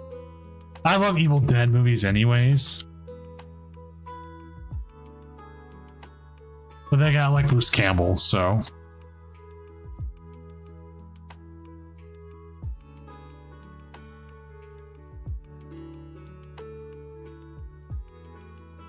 So one of his things said, if you're a Dragon Ball Z fan, Dragon Ball Evolution is a scary movie. Sure. Oh, it runs Iron Valiant? Interesting. Yeah, this is a very interesting version of Lost of Dragon Ball, which I was surprised that was like one of the better ones. Because I like the Tord version myself. Yeah, I think I like the Tord version a lot better, especially just because it's so consistent. Just having the Charizard to do the setup and getting vessels and everything. And I think for the Tord version, if you think about it, like it's not a Charizard deck, but it's Charizard to set up Dragapult. Well, the way it kind of changes the way that you approach the gameplay a bit. The way I've played it is like you've got Dragapult. It's there, but it's not always your primary attacker. It can kind of help with a lot of stuff. And like it's it can fix numbers because it hits a clean 200, which is great early game. Or you can just get a lot of damage out there with Charizard and keep like hitting multiple things and then come in 260 and then hit something else for 260. It's an interesting concept of a deck, and it seems to be working pretty well for me. Let's talk about rankings. Like once you get past Arceus, you only get 10 points for a win, 10 points for a loss. And I'm about 20 games over what you consider 500. I've been on a lot of good streaks with it, at least on that. That I'm like, okay, I kind of like this. Yeah, I got sick of the end last month, so I decayed into the Ultra Ball, and I don't know. It's for me. I think the ladder grinding is more as an opportunity to like just focus on a singular deck. Like right now, I'm doing a lot of the Hedrix box from NAIC.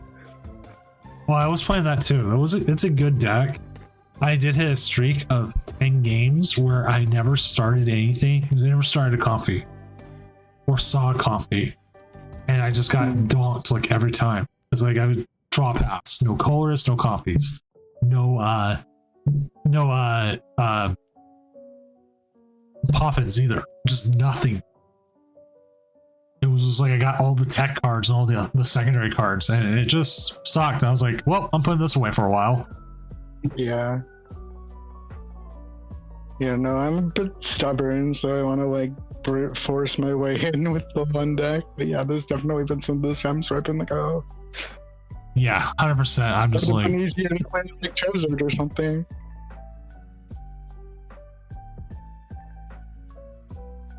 But then again, I think like I do have a bit of American bias syndrome, where like I want to play decks that make me feel smart. I just like, So like the Gardevoir and stuff. I like decks where I go boom. I want to hit Yeah. hard. I want to blow everything up.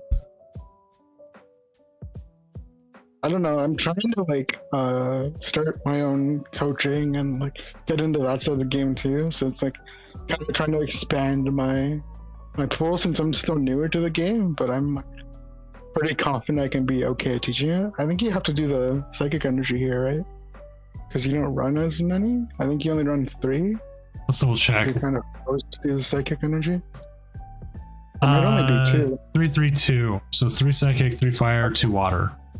So if you haven't checked your prizes, that makes it even harder.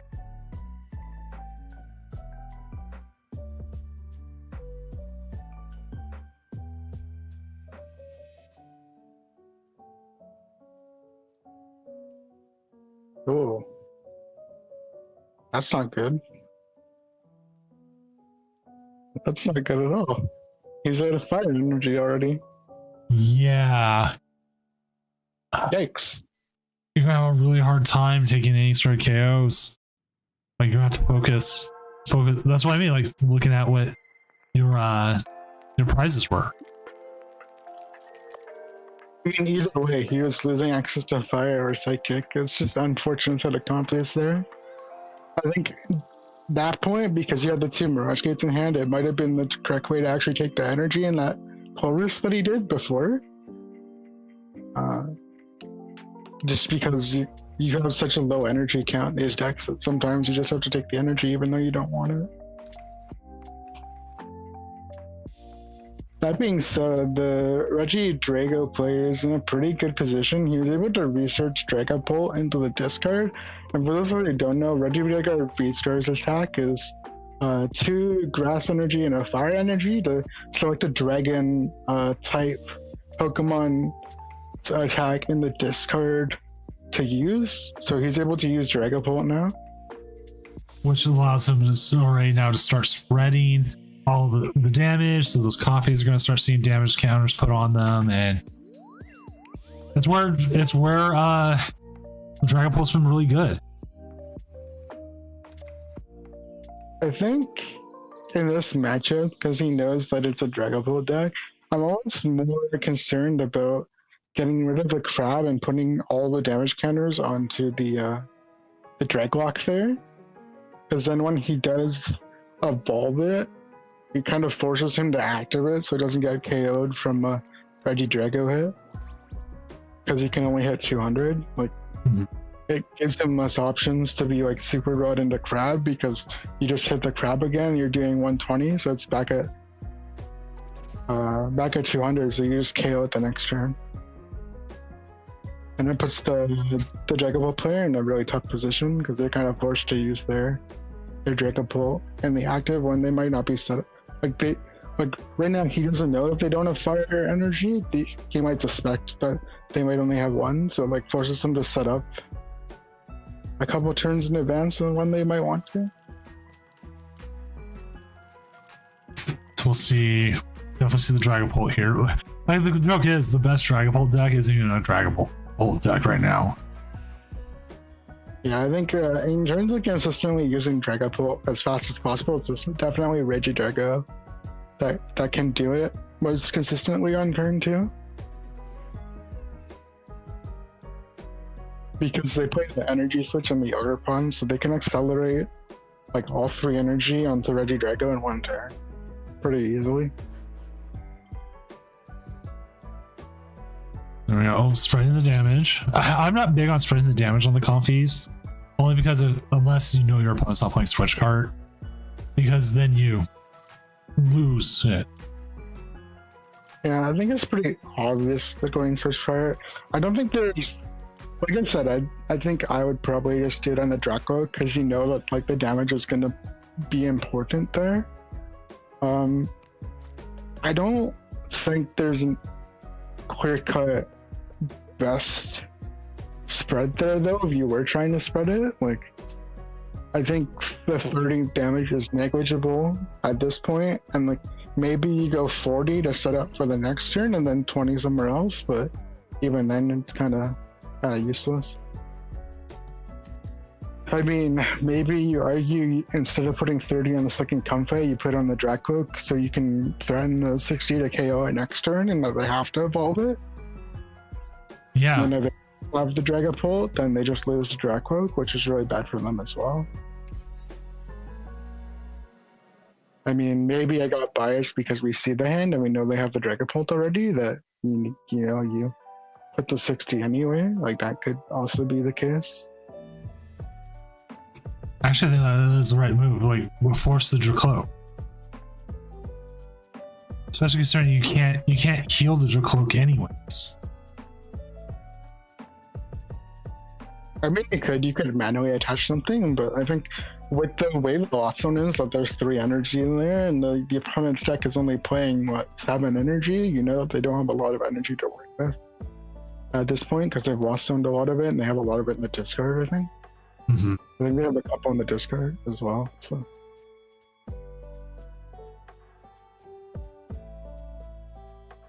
I think it leads you to a better outcome on the next turn. Like, yes, they can KO the Comfey here, but like, Comfies don't do anything. Dracloak does, right? Like, Dracloak filters a card every turn for free, which is really nice. I think one of the biggest things also why people get caught up on like trying to do the Comfies is because the Comfies have that 70 HP. Like, okay, I could get it very easily. Yeah. But a lot of these decks play so much healing. It's like, well, in particular, it's usually like 4 switch cards, 3 switches, right? So like the odds of you not getting switch carded is pretty low.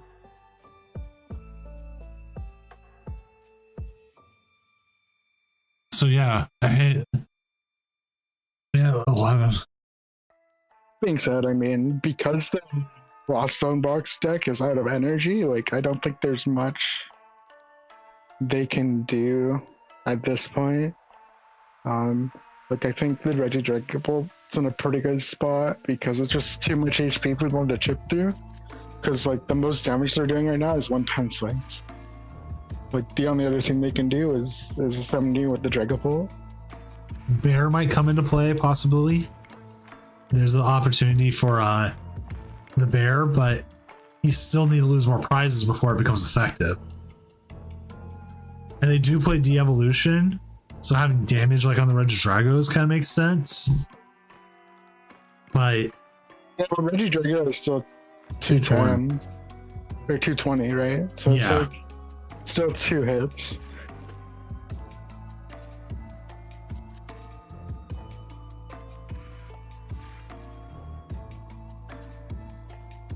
I'm not sure how many bosses Regidrago runs, but I think they run a 4 line, don't they? They run a pretty heavy boss count. If I remember correctly. yeah, it's a lot of energy, a lot of supporters. I don't think there's a lot of draw supporters.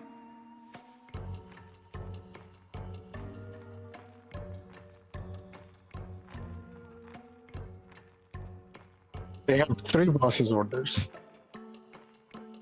Like, I'd probably, if there was them, I'd want to try to get a boss to boss the Ready Drago out, but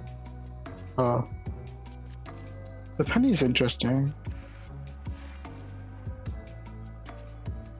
I guess you penny the Mew because you're scared that they're gonna hit it with Ready Drago, but I mean, you penny it for just anything because it's at 70 HP left. What more can you do? oh right, the Mew got hit. Never mind. Yes, that makes sense.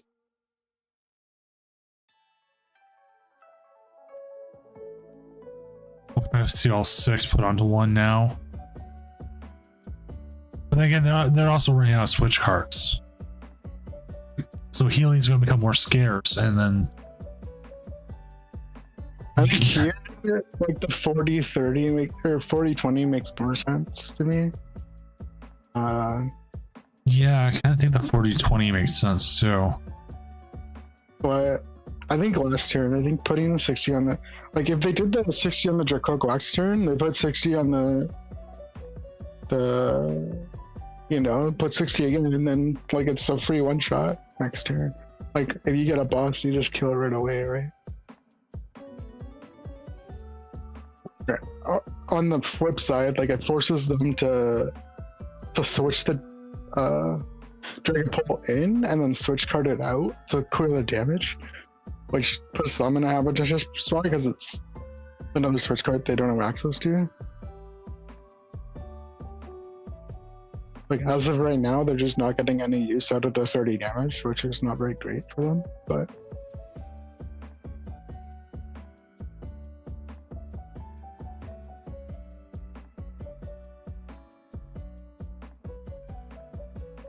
And Judge calls like, oh no, what is it? Oh no, someone just needed their ID updated with 1 round left. How do you go 5 rounds with the wrong TCG live name? also you can update it in your settings mid-round. It changes the next round. It does. Wow. Because I usually go in with admin and I can do it real quick. You can do it by yourself. It doesn't change it right away though. I think maybe in admin you can do it for the tournament, which changes it right away, but Yeah, because I tested it. admin lets me change it right away. Well, like 5 rounds in. Why wasn't this done like 2 rounds ago? Yeah, it happens. Oh, okay, that makes sense. Oh, I forgot that the Iron Valiant can attack. Yeah. Hey, that works. You're gonna see a KO here. Well, admin can fix anything quickly, so it makes sense. Just have an admin fix it. Maybe we can get our fire energies now. I thought they were gonna go with the bear attack, but I mean, Iron Valiant still works. Yeah, that clears the stuff for now. The only thing I'm worried about is that like there's 2 energy on the Yoga Pawn, so they have 2 energy switches, then you know. Or attach energy switch.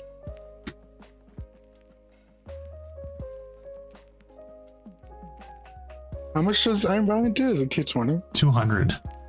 But then you Okay. don't get to attack the next turn. I mean, they do have the Prime Catcher to get the second Yoga Pawn. We not could actually see here, depending. I was going to say Bear doesn't do enough to KO. But Bear, I think, survives a hit from Regidrago. I know which ones they have in discard. But if you, this is a hard call because like, you could KO. You don't even KO the Valiant with Dragapult here, but again, you have to be able to attack. Do they have Udra in their prizes? Or in their discard, sorry? Because they might be able to energy switch for a Rolling Iron here. And then take 80 damage off the Valiant, since they don't one-shot it with any of the things that they have access to. Maybe they have access to a Raging Bull? I'm not sure. I haven't seen their discard in a while. Same. Does this one play Raging Bull? That's one to look up.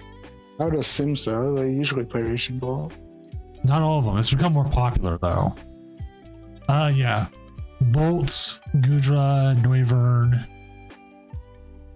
2 Dragapults, and a baby Koraidon with Shred. I mean, you could also Noivern. That would actually be pretty funny right now. Is that they only have Iron Valiants and you just hit them with the Noivern. Actually, I find it kind of interesting they have the baby Koraidon over the Giratina. But, I mean, if it works, it works. You're trying to get in the discard anyways. Scoop up Cyclone. I'm trying to draw some more cards here and get some of that damage off. But that prevents the Prime Catcher for them next turn. Yeah. They don't know they have it, but we do. No, but like it just like even if they had like boss and right? Like it's yeah.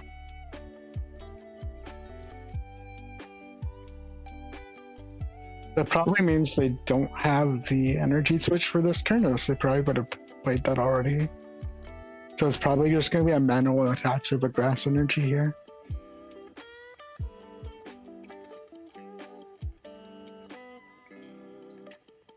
Or maybe they're teal dancing, so they do have the energy switch. Oh, they do have Regidrago restart, so they could actually restart power for it. They have it in the graveyard. That's all they have. They have the Gudra, they have the Dragapult.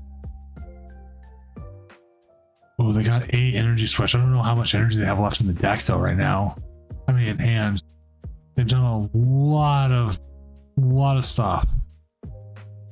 And we are actually just waiting on 2 matches, and this is one of them.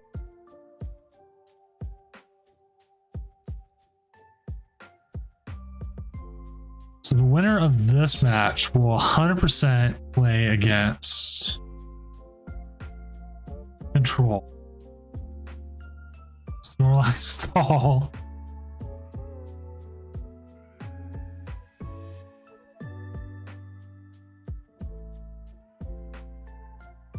So it puts them on 3 prizes.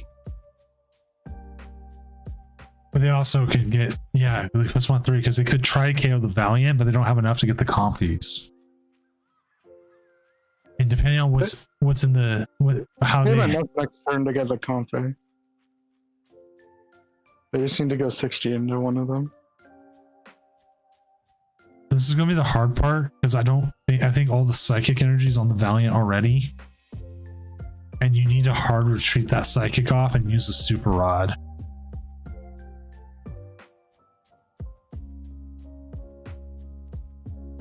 And you need to Prime Catcher into that Regidrago too, so you don't get knocked out next turn. And it's not an easy switch. Oh, this is a difficult shot here.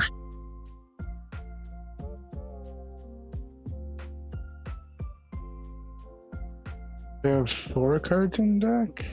Yeah. They can rock Sand too, I think. Enough cards in their hand to rock Sand.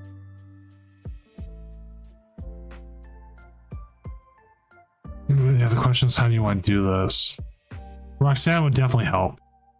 So I think the play is Prime Catcher, save when active. Or After retreat. First, and then you Prime Catcher your Sableye active, and then get the Regidrago out. And then you Super Rod it into Mirage Gate for the Sableye. And then you hope to God they can't switch out Regidrago while you snipe their bench. Well, that's what we want Roxanne for. They also have 2 minutes left. Yeah, I think you're just forcing to hope that force a tie at this point, honestly, as the Lost Zone player. Although you did get your fire energy, so you could try to take the swing. Also, because this is a stream game, they do have 5 minutes. Oh, okay. So it's 7 minutes instead of 2 minutes. I want to make sure they know.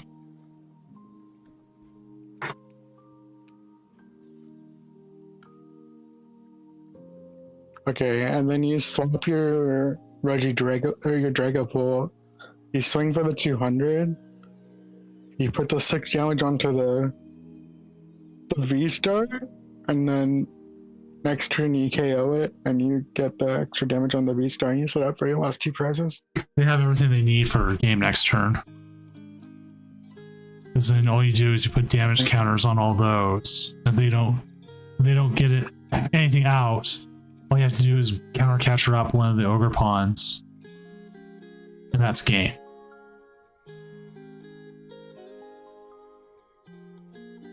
And I made sure to tell them beforehand that this is the stream game and that the 5 minutes is part of it.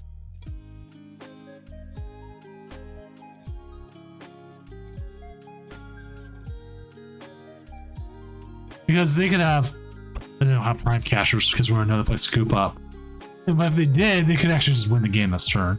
The Drago, but the Drago's not in a point where it can.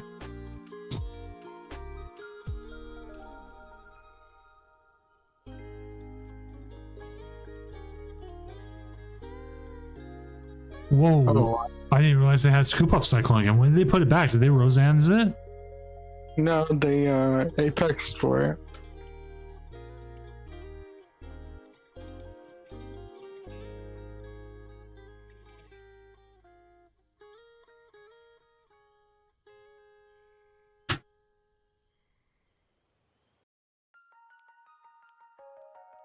Because he can pick up 2 prizes here and he puts them in a really bad spot.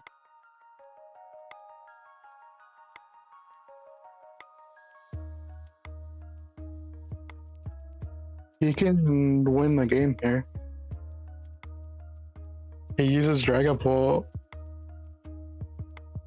and 40 onto the Comfey and 20 onto the Valiant this game. Wubo, if it was earlier in the stream, possibly, but right now I'm leaving it. I want to leave it as I can't read. The Comfey's at 10, not 30. Yeah, that's the biggest issue.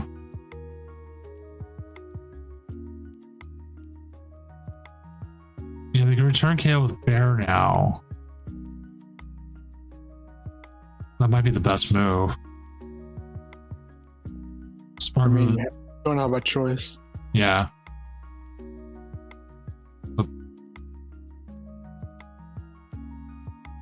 Actually keeps some counter catcher for next turn too. The biggest issue they're going to have is getting the Bear out of the active. I don't know if they have any more switch cards. Oh, right. Because as good as Bear is, it has the same issue of the Radiant Charizard, is it can't. Oh, no! You gotta love the prize cards coming in clutch.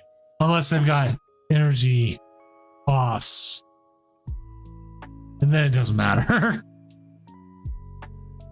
Yep. Oh, they have the boss, okay.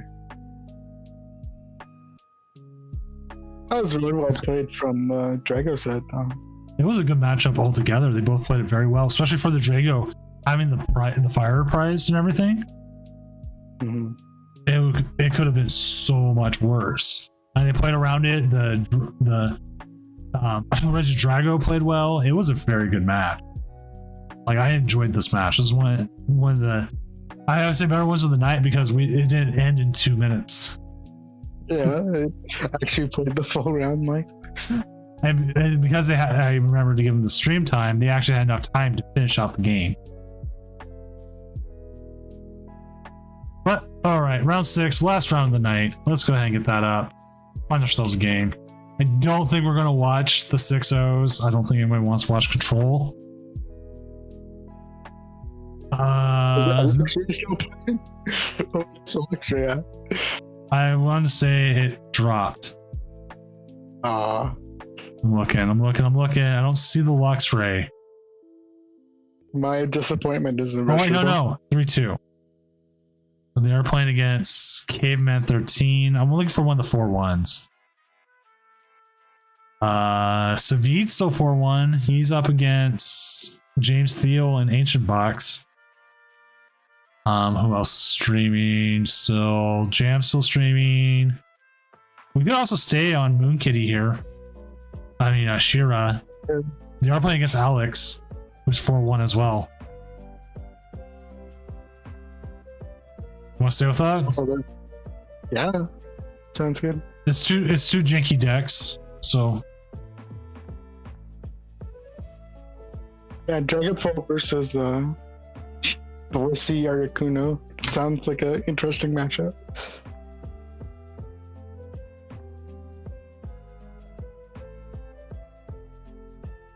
We'll put Alex on for the 5th time tonight.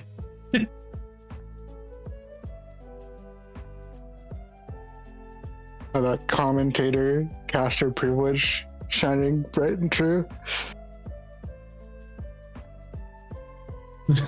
Alex says it's so unfavorable for him. That's why we're putting it on, Alex.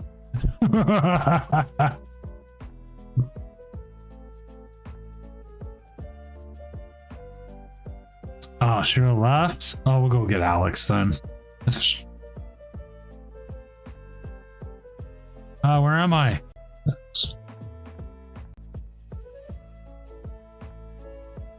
Jumping tables. Shira left. I don't know why, but we got Alex side, so it doesn't matter.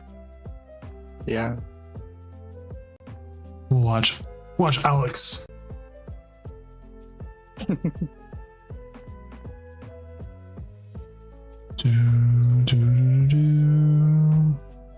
Can't wait for the next Legend of Zelda games.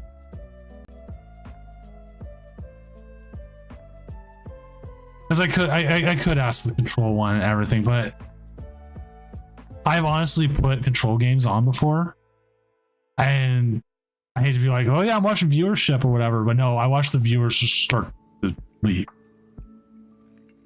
Especially for the last game of the night, it's like 11 o'clock. We should put in something somewhat interesting. I mean, yeah, nothing. If it was like going into top 8 cut, you could argue that going to the top players is more useful, but it's just a 1 round done. I don't think. Well, it was like on Friday night. It was the control player got 2 scoops in a row and then ran over the last person. They just had a bad lineup. Like who was it?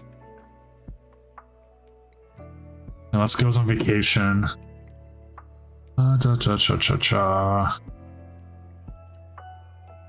Nelson Guillen, he's a local of mine. He played Lost Zone Box, and he's just like, I don't have a good control matchup, especially not the Pidgeot control that they played. So the guy got 2 free game rounds because the first guy was a control mirror, and the guy's like, I don't win. The second guy was Charizard, and he's like, I don't win. I don't even want to deal with this. So he scooped as well, and he gets into Nelson, and it's like a 10-minute round. It was just like, cool. That was anticlimactic. I mean, the problem with control, in my head, is like, it takes a lot of skill to be good at it, but it's like not the best viewing experience from like a stream angle. Because a lot of the times it's like forcing your opponent to not be able to do anything. You're either watching the control side being like, oh, this is great. I can just, like, flute them next turn and then sit there with Snorlax and they can't do anything for the next 20 turns. Or, like, I have Pidgeot, so I'm getting whatever code I need to make this same outcome happen. I think it's a little bit more interesting to watch some of the more aggressive control decks, like the Wigglytuff controls that a couple people played. Yeah, like talking from a content perspective, control decks just nope, not as fun to watch, and like especially if you don't really like know how to play them. Really know how to play against them, but not how to play them. It's really hard to commentate them. No, for sure. I think it's a little bit different if you're watching someone who's like really experienced in control, but if you have like schmuck number 1 like me who doesn't play a lot of control, like, well, there's not much for me to commentate over. It's like, oh, look, they have Snorlax out. It's really hard for the player to get rid of this Snorlax now because they have 5 things on their bench and they can't do anything. Look, here's Penny, and then they put the pennies back with Pal Pad, and then they put them back with Team Yell Grunt, and then they put the Team Yell Grunt back with Pal Pad. No, it's just like over and over. And here comes Pidgeot V, and Pidgeot V is going into the bottom. Oh my god, we have a chi, you guys! Look at that fire energy! Oh, no forgive. Or I actually my favorite. The only time I actually really cared about watching a control game was Vancouver Regionals Finals this year, where the Miraidon went up against it and it played Spirit Tomb in its deck as a tech for Mew, and it turned out to be the card that won them the whole tournament regional because they couldn't use Rotom the whole game. If they try to get stuck up there, they would attach, use this attack, and then put it back down the next turn and keep attacking with what they had. Like as long as they spread their energy correctly, they had everything could attack, and they were just constantly putting damage out there. It was like the worst matchup control could get was that one deck, and it got to the finals, and that one deck's like, yeah, I'm gonna run you over, and that's what it did. It was funny because I was hoping Rowan would hit the finals, but thinking back on it, Guardy versus Control sounds real rough for the Guardy player. Yeah. It is just a rough it was a rough matchup when Guardy had Arcana. It's a rough matchup now. Arcana's never live because the reversal's not there. Like, as much as you could swing with Arcana, you'd swing with like Psychic Embrace and it wouldn't matter in the matchup.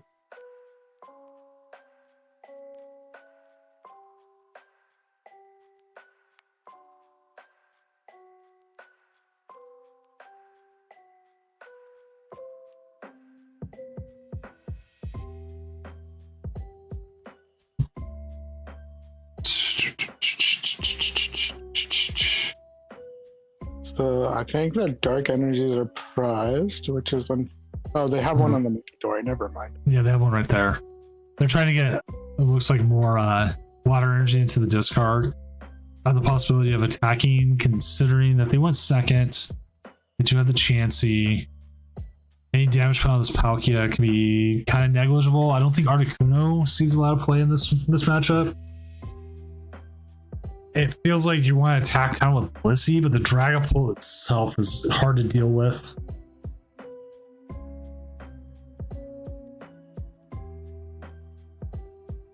I think they probably want to just blow the Palkia early here, get the boss's orders onto the Dracloak, and hope they don't get the Dragapult set up this turn. Or hope it stays like a Dreepy or Dracloak and they just don't have the rare candy for it, but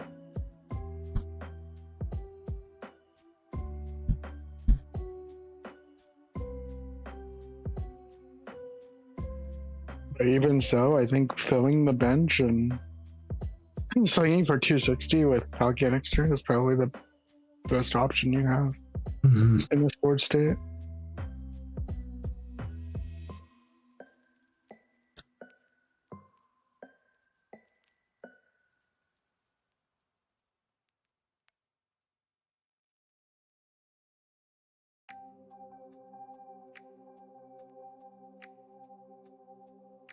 Oh, fuck. It's like, sitting here. I forgot, I'm excited about tomorrow is my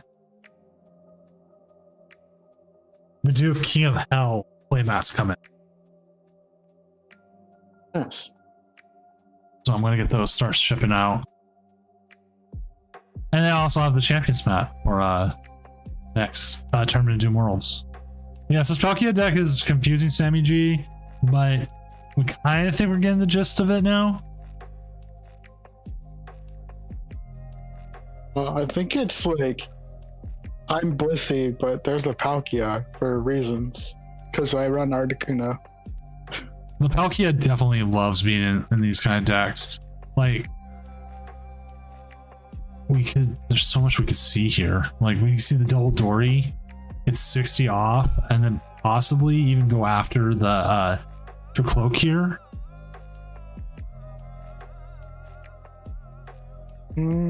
Which phrasing sounds horrible. Like, it's 60 off.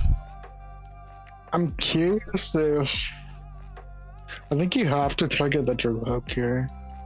You know what you can do? Correct to leave the You can Cram rate. pot. You can Radiant Greninja this turn. They have Manaphy on the bench, so. it Oh, I didn't doesn't- see the Manaphy. Okay, never mind. Never mind. That's the Manaphy, but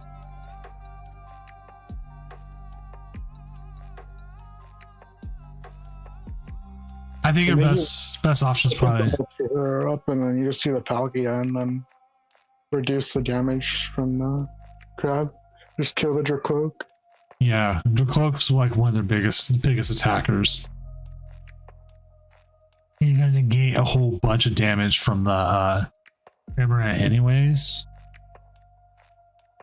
Cramorant's effectively only hitting 50 damage now a turn with the double Monkey Dory. Right.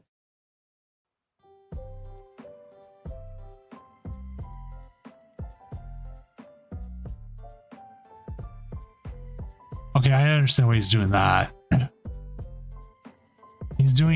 He's putting the damage onto the Cramorant, so next turn, even if it's in the active or wherever it's at, it's going to get blown up. It's gone. Even with what damage they have left on right now. So that's actually a really good move. Like, I thought it was going to go all in on the Manaphy, but no, that makes more sense. The problem with going on the Manaphy is that it doesn't matter because when he's using his restart power, he's essentially giving up the ability to use Greninja. Right? So having the Manaphy out isn't really a threat to any of his game plans right now. Mm-hmm.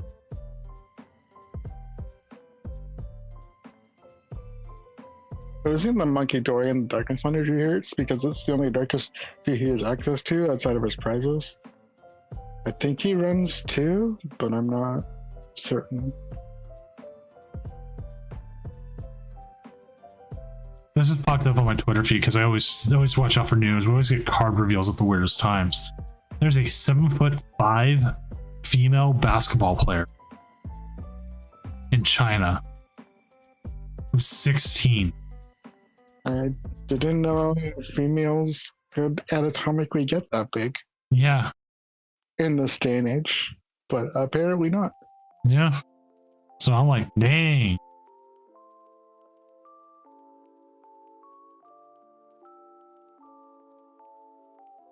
I can only imagine the amount of joint and side issues that they're gonna have. Oh god, I'm six. to throw up. I'm 6'5", and I've had knee problems. I've had back problems, and I'm 6'5". I'm not 7 foot or anything, and so it's still.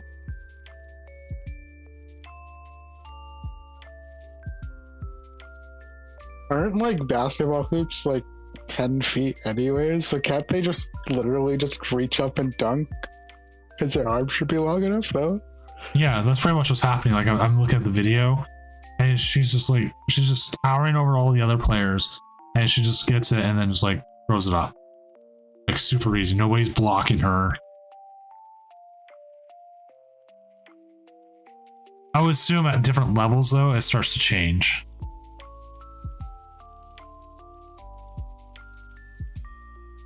Getting the second VMAX is kind of nice.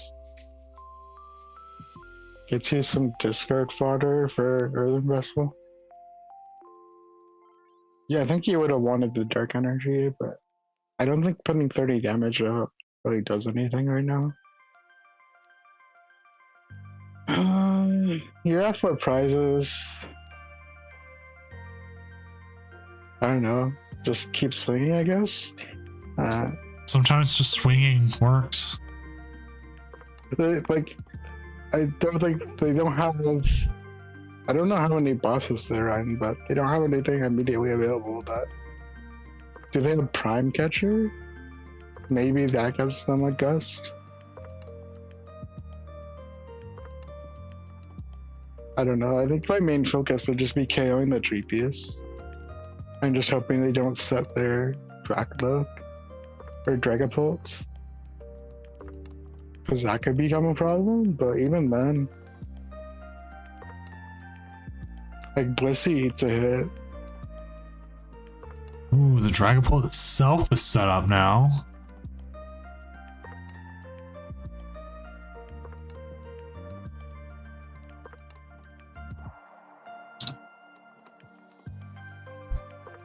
Now I think. Go for it. Now I think you just have to early wrestle and start manually attaching to your second Palkia here. Because even if they promote to Dragapult, they still need 2 hits on your Blissey, so you take the swing and then you can KO next turn with Palkia because it'll do 260. Because you can put the Radiant on the bench.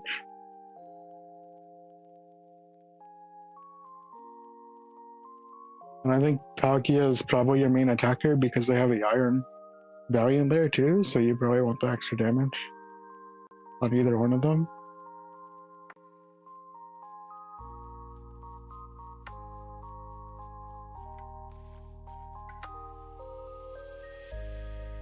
Interesting that they're promoting the Iron Valiant. There's the catcher, that's probably why. Yeah, it's probably a good play to get rid of the Palkia so there's not double Palkia.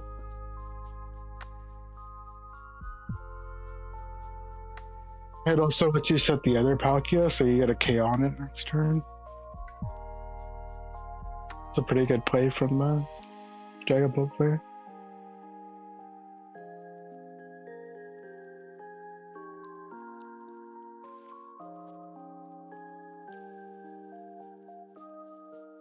Switches the damage output here. The 320 is really hard to hit.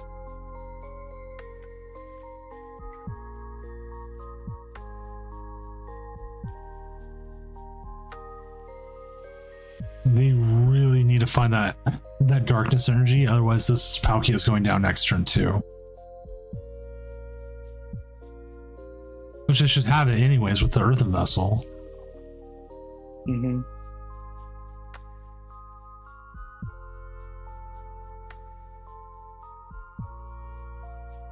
Okay, so they can get Palkia out of range of Dragapult, which is good. They can actually put Dragapult in range of the Palkia, I believe. Yeah, they can.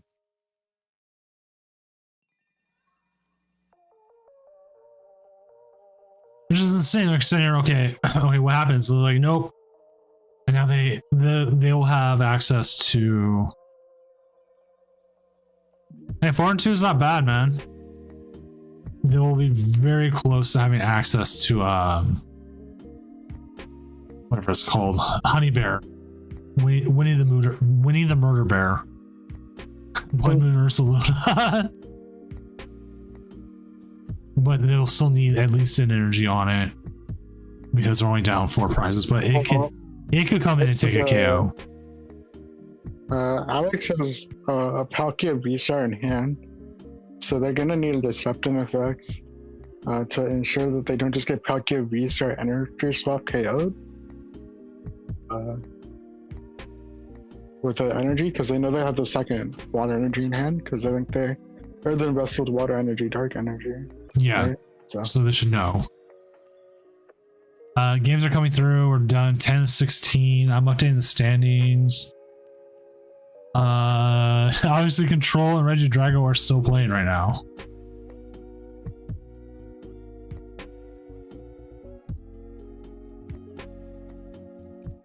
Yeah, there's the bear. Probably some sort of energy attached. It doesn't matter what energy. But the bear does get KO.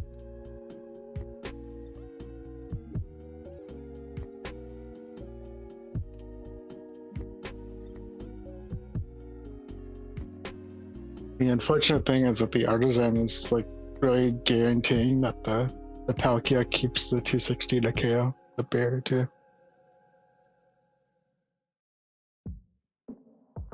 So maybe they have a Lost Vacuum in hand that they could use to get rid of the Artisan. Not that like we see the hand and knows it matters, but it doesn't matter, but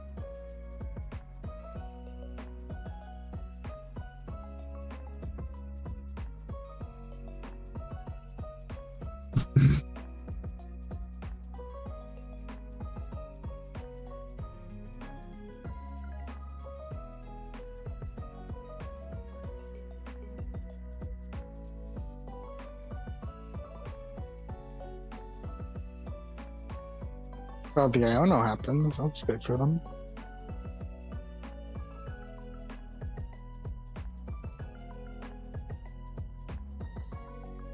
I'd be checking their Switch options now. I'd be a little bit scared that Oh, this feels real bad in some ways.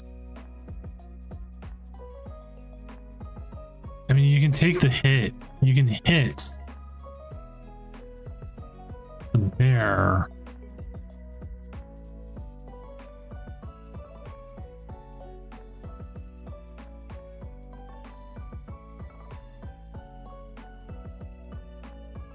Or you bury. or you could just monkey door and bury yourself. Wow. The exact mask too. Wow. Bear on bear violence.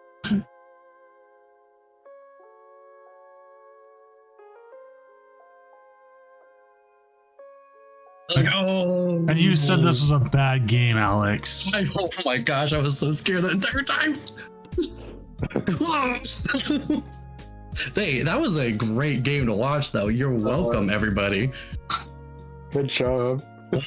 Uh, What a good game. That was fun. we had some really good games here to end it. Unlike the beginning where it was like we had like 3-minute donks. Yeah, like the beginning of the night was just you and me trying to fill time for 9 minutes. Yeah, that's like the hardest part of doing this. Like, okay, Alex, you've casted with me. Like the two hardest things to do, right, is how long it takes, especially like a Friday night tournament. And then the second part is filling time. Now, see, I personally don't have a problem with it being able to fill time, because I can talk. Well, that's why like I Oh. talk about food and everything all the time, about other things that Yeah. interest me. This is like I can also You know- talk, but like You know what you guys could have talked about tonight? You could have talked about that absolutely banger of a PokeBeach article that came out on Tuesday. Shoot, did y'all read that? The one about the old formats? Dang, that was a great article. old formats. Who has time to play those? isn't that a sub site? I don't have money for that crap. I'm a No, that is a free article, sir. Oh well then. Here, you know what? Just because that article was so good, we're just gonna put it in chat for everybody. You know what? It was a great article, and you know what? It was so good it crashed the site on Monday. They tried to post it on Monday and it crashed. We're PokeBeach. I know. They get a free article and your boy crashes the site. Yeah, No. well, Quick update. Regidrago beat the control deck. it's a miracle. Christmas miracle.